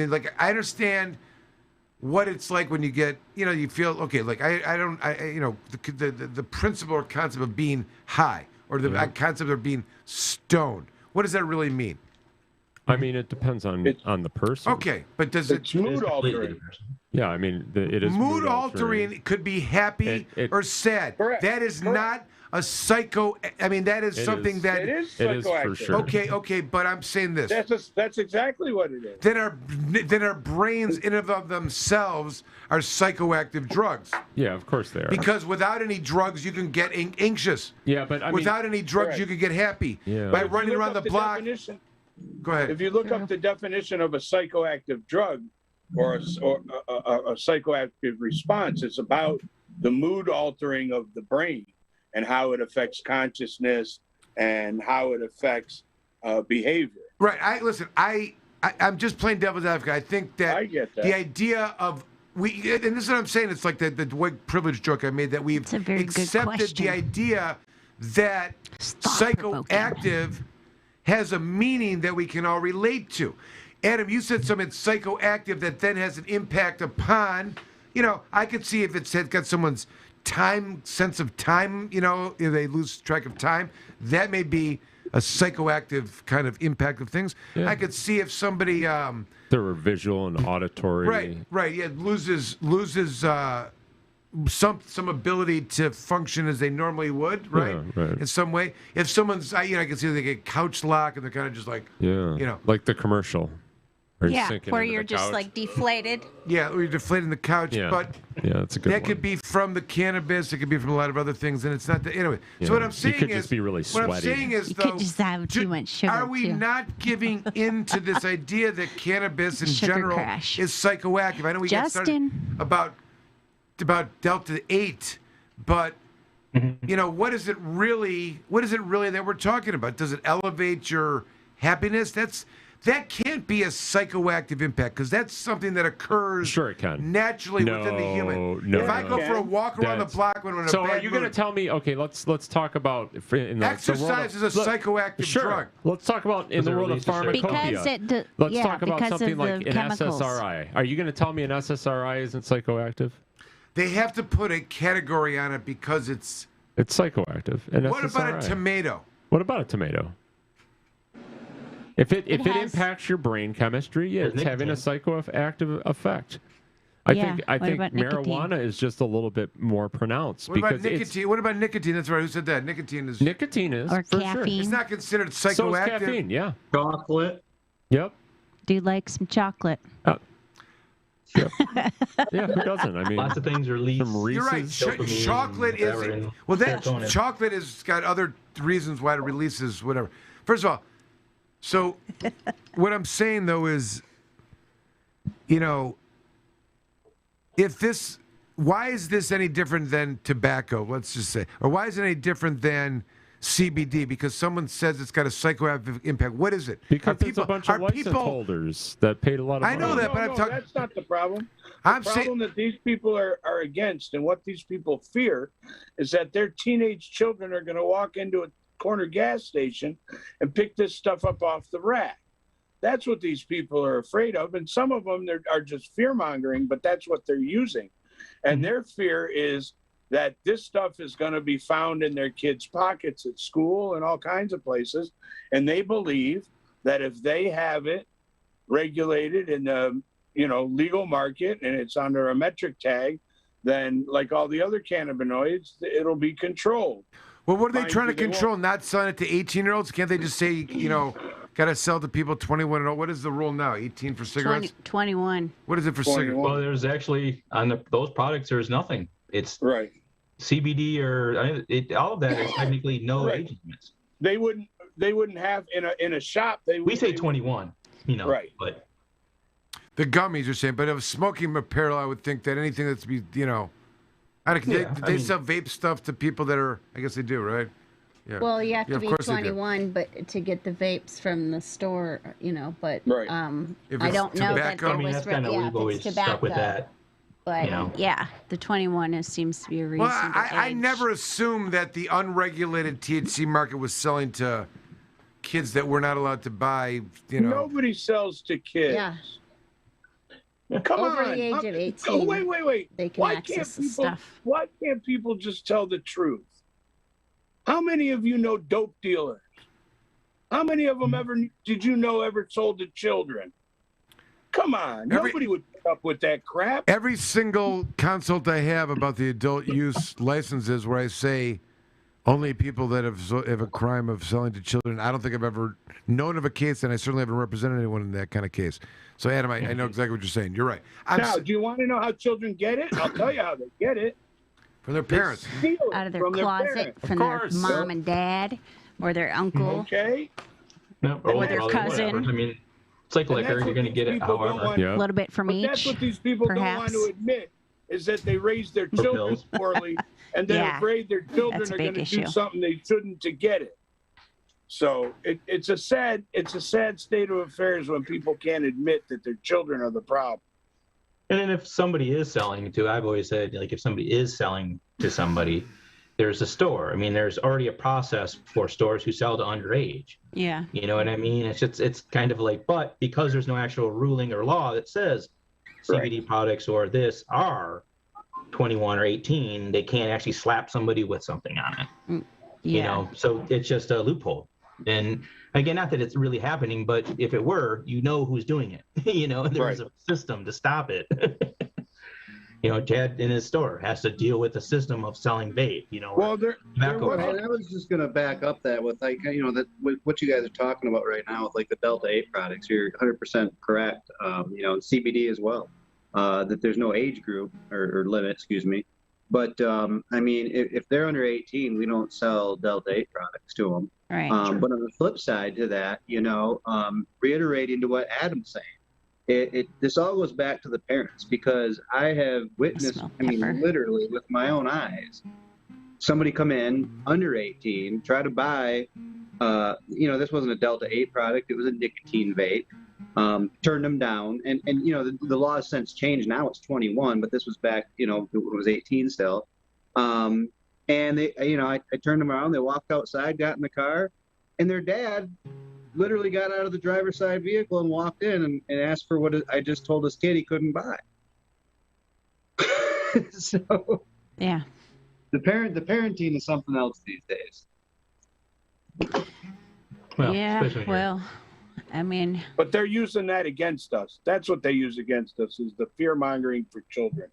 And, you know, we've talked about it before. They're going after billboards because they're afraid children are going to read where they can, you know, go buy weed. Because they have to explain to their parent, you know, to parents have to exactly. explain to their kids. This you know, was that- this was being discussed So on dumb. Safer Mish, and it really infuriated me. I live in Centerline. We've got billboards all over the place. My son asked about it once. I told him the truth, and he didn't bring it up again. He doesn't give a shit. And these kids They don't care. Listen, they're reading everything, these kids. They read it, they know what it is, they move on to the next thing. That's right. They don't care. And they don't read and they don't talk about things that you wouldn't want them to. I mean, if there's an adult bookstore in your neighborhood or in your area, your kid doesn't know where it's at if you've driven by it. Mm-hmm. So these people who do this fear mongering that, you know, we shouldn't advertise this stuff. Are you? But it's for why? Where's the harm? It's for the exact reason that Rob just brought up, which is these parents don't want to have the conversation with their kids, so they'll have the government do it for them by just removing the message. Yeah, it's, you know, it's pretty much what it is on all those subjects, really. You know.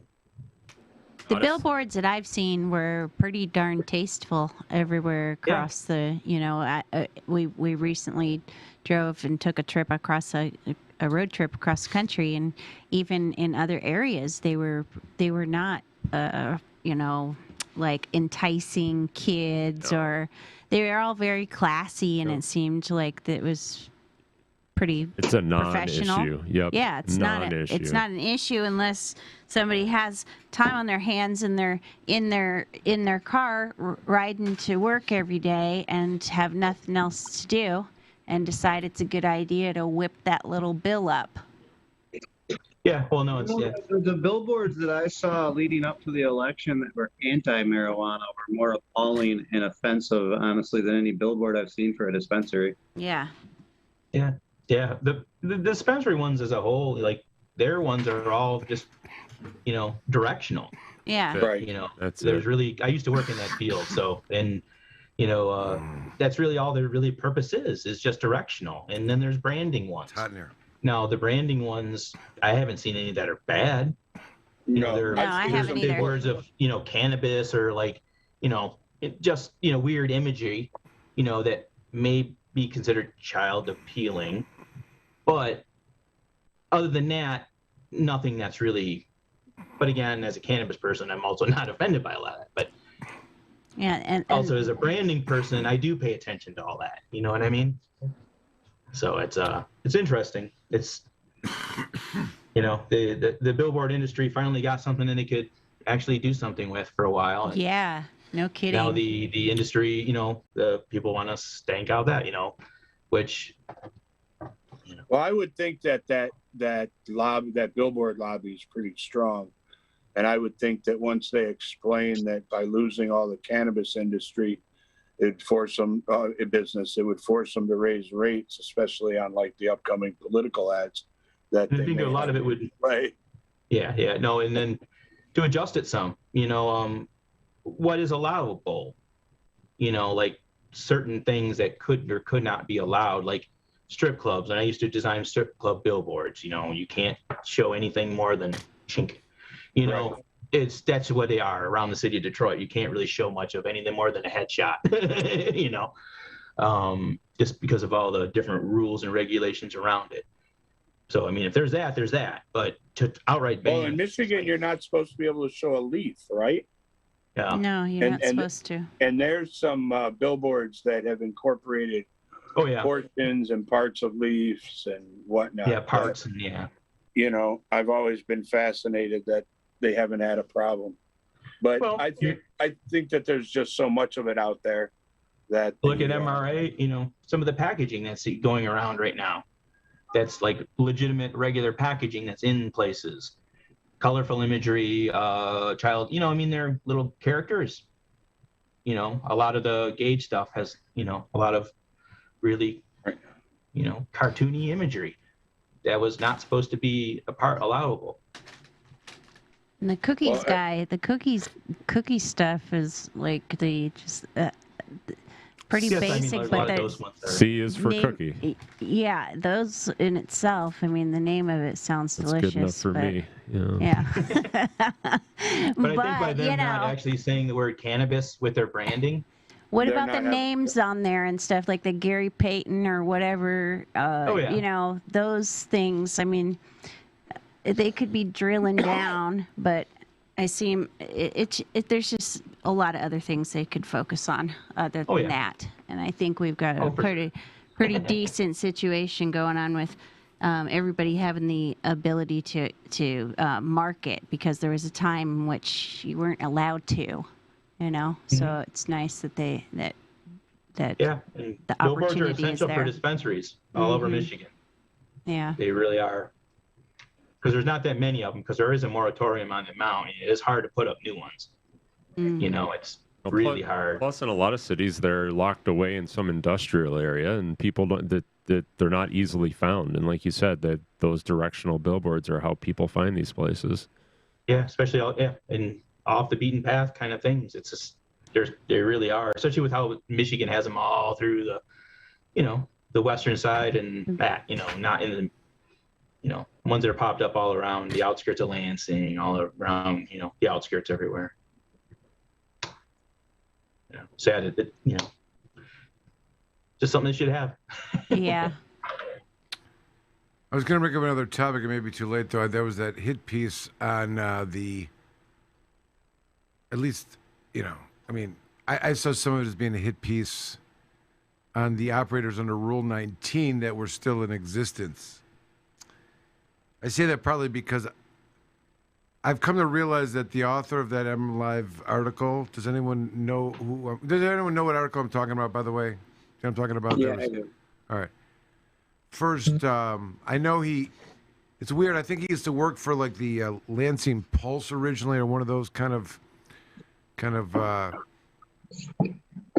whatever you call them. But I feel like he's a weird. I mean, I don't want to miscarry, but the author that is, he's got a very.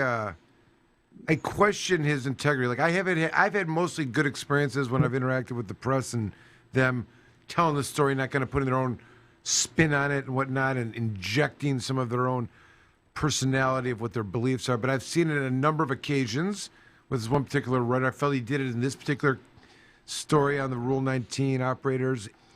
He did it in another case where it's actually interesting because it was about billboards too. I remember it was a guy. So like I don't know, somewhere in Lansing, you know, like when they passed the state law allowing for certain types of advertising, the local community passed a law allowing for advertising for marijuana. Period. So this guy was like a caregiver, and he put up a big ad, like a gifting caregiver thing or whatever. Head on over to my house. How'd that work out? So, 123 Main Street. the reporter I'm talking about went over there, did his own investigative study. Oh wow! And reported A this real whole sleuth, thing. this guy Reported this whole thing out in one of these articles. Oh. So the guy come to me wanting to. Oh gosh. All right. So I said, like, what? Like, did that help pick up business for him? he was trying to, but you understand, like, who does that? Like, he comes off as being kind of a pro-cannabis-y kind of reporter. Yeah. But that to me was a hit piece. Oh yeah, it was. On that caregiver. Of course now, it was. He shouldn't have been doing it. Whatever, you know. All right. The next thing is this article here. The other time he did it was on the John Sinclair story. He called and asked me the question of, now that it's legalized, Mike, isn't it really just ceremonial that you're trying to get here? You just kind of want to wear a trophy and say, like, oh, we got John Sinclair. No, I said to him, there are still a lot of social justice issues still exist exclusively because it is a Schedule I. And let me count the ways for you. And he, despite me saying that, reported, yeah, come in, it's a ceremonial. You know, without, all right. Rude. And he did the same thing in this particular article as well. But I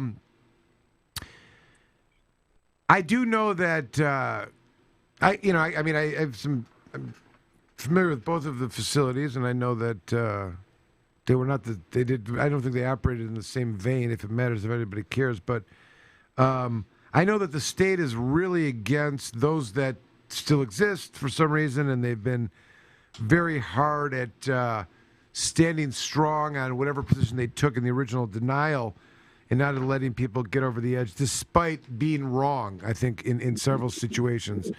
And even though some of the places that were operating under Rule 19 may not have tested, may not have kept things in order as they would as a license. There's a place, one of the places mentioned in that article is the exact opposite of that, and was beyond above board in areas where they don't need to be, and everything that the state would say is a reason not for a Rule 19 place to stay open, the opposite exists in there. And I don't need to tell you anything more than that, but I just thought it was an interesting hit piece. Furthermore, the idea that there was a contrary competitive retail place that was competing against the licensed places was good for business as far as I was concerned. The fact that the caregivers still participated and they were able to bring the price down. Of course, the businesses don't like it. All that's good. The businesses don't like it. And I agree, but what the hell was he thinking putting up a billboard? That's a different story. I'm done with that case. Okay. I'm talking about the Rule 19 operators. Just in general, I see. I'm talking about the Rule 19 operators that are open right now. Right. Or would be open yesterday, 4 weeks ago. They were getting caregiver product. Right. Still, even though they stopped it in October. Yeah. Caregiver would still bring it to those places. For the Rule 19. Rule 19. Yep. So the price per pound that they're buying it probably is less than the price going for the other market. They're probably selling it for less. Yeah, what's good for the goose is good for the gander. At a better quality, probably. Now they don't have to test it even. Right. The buyers of it have to sign a waiver that they're not, and it's just for medical, of course. Whatever. Yeah. But some places do test it. In one of the two places I know for sure tested it. Herbal Solutions, above better than most, but it's still going on right now. And I just thought it was such a sham article that really took a very slanted view of the operation of what's taking place. And just so I'm not giving the appearance of bias, because I know of them in particular, both of them. The Judge Borrello opinion, right? That's the thing that drove this whole thing. Said that, the opinion came about because the state had said, if you apply by this date, you can remain open until you are denied, and denied means final order, right? So then, in the middle of all this, they say, guess what? We're changing our mind. Now you have to have it by this date, and if you don't have it by this date, you can't use the fact that we, the state, are slow as fuck and really disorganized as a basis to deny you because you didn't get it by that date. And the Judge Borrello said, don't call it a comeback. LL Cool J. Don't call it. I was wondering if that's what you were. Don't call it a temporary license. It's a fucking license. Don't call it a comeback. Get it? And it's got the same full force and effect as all others. And that's the facts, Jack. Yeah. And that's all you got to say. And that's not me coming up with this License shit. to ill. Beastie Boys. We didn't need to turn into a rap game, but... Rap game. Anyways, someone comment. I mean, listen, does anyone have any thoughts on that? Was anyone taken aback by that? Has anyone bought cannabis at a Rule 19 place and thought it was a shit show? Or they had a good experience there? I like the Rule 19s. I personally enjoy their products. I go to one of them quite often for some concentrates and stuff, and I've never had a bad experience. And I don't get my flour or anything from there, but if I were to, I would get it from a Rule 19er first. How about anyone got any comments on the unnamed so far reporter? I'll name him. Name him. I think it's funny. His last name's Burns. That's right. Well, I think that's hysterical. Am I alone? Am I alone in this? That he's kind of got. I mean, most of the Have you read, no, you want to know, Michael? I'll tell you the truth. We're one-issue people. Google his name and read other articles he's written about non-weed things. He's a douchebag of a journalist. Yeah. And he writes, and he always writes from that same. Yep. Not nasty, but almost nasty. There's a nastiness to it. There's a like I said, I've never experienced that nastiness from the experience of interacting with reporters ever in cannabis. Like they'll say what I say and leave it there. It's not say what you say and then comment on what was said, which I feel like it lends itself to like the threat, the to calling it, dare I say it, fake news. It's just a bunch of fake news. He's a fake news reporter. I hate to say it. And that's the thing. He seems to like to add to the drama of the story.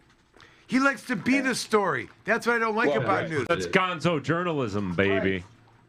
But he's no Hunter S. Thompson. He went out into the field and interacted with this licensed caregiver getting a T-shirt in exchange for some money and some free cannabis, and went and reported. That's who that guy is. Okay, you know what I mean? Like he's not just a CI. He's like a reporter CI. Yeah, he's like the worst kind. He actually put the guy's home address that he went to. Probably pictures of the inside as well. Yeah, his whole setup. Bad. Yeah. Well, I don't know.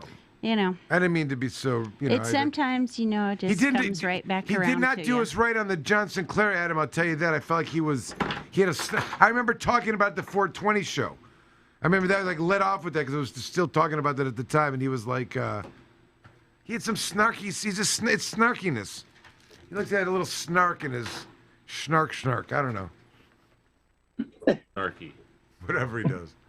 Oh, he's working for M Live, so come on. M Live was always good. I remember during the Jim. Remember during the campaign, there was that. I don't know. Somebody was assigned to the beat. She showed up. She showed up at Matt's place. I think both nights. There were a lot of journalists. She took the picture of Deb with the pipe. They got the picture of that was a good picture. Like the community centers, like pot's gonna kill us all, like that kind of stuff.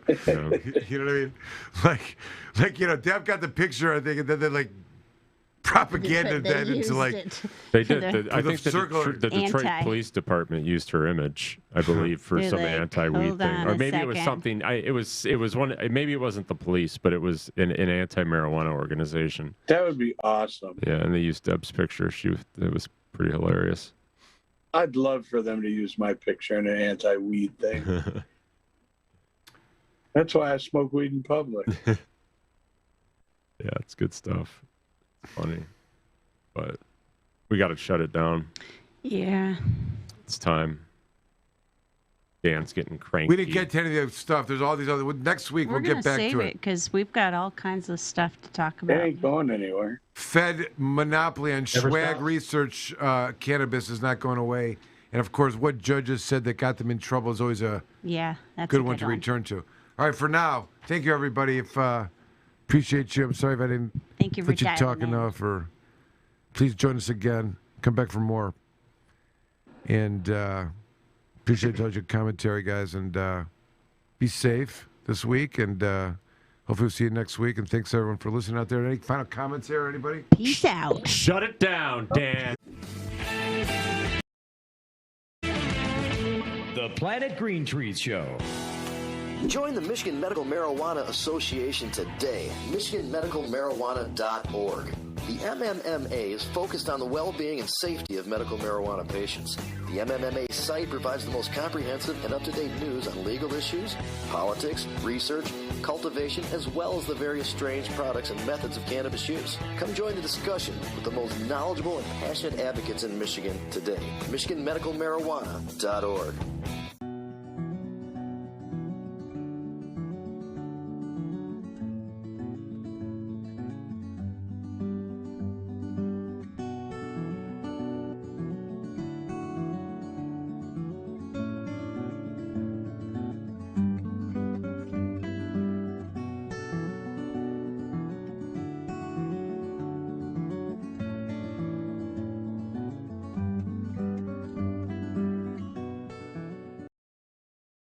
before you plead, call me, Attorney Michael Komorn.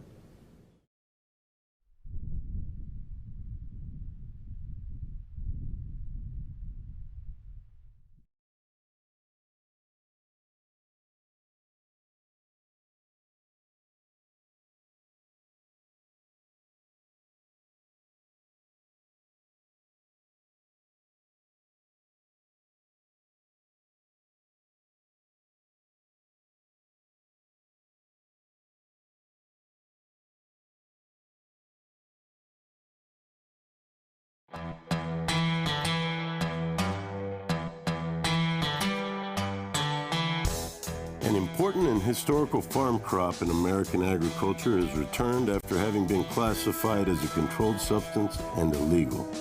On December 20th, 2018, the President signed the Farm Bill, also known as the Agriculture Improvement Act of 2018, into law. The signing of the act was great news for the hemp industry, which amended the definition of marijuana in the Federal Controlled Substances Act. Hemp is now defined as the plant, Cannabis sativa L, and any part of the plant, growing or not, with less than 0.3% THC concentration on a dry basis.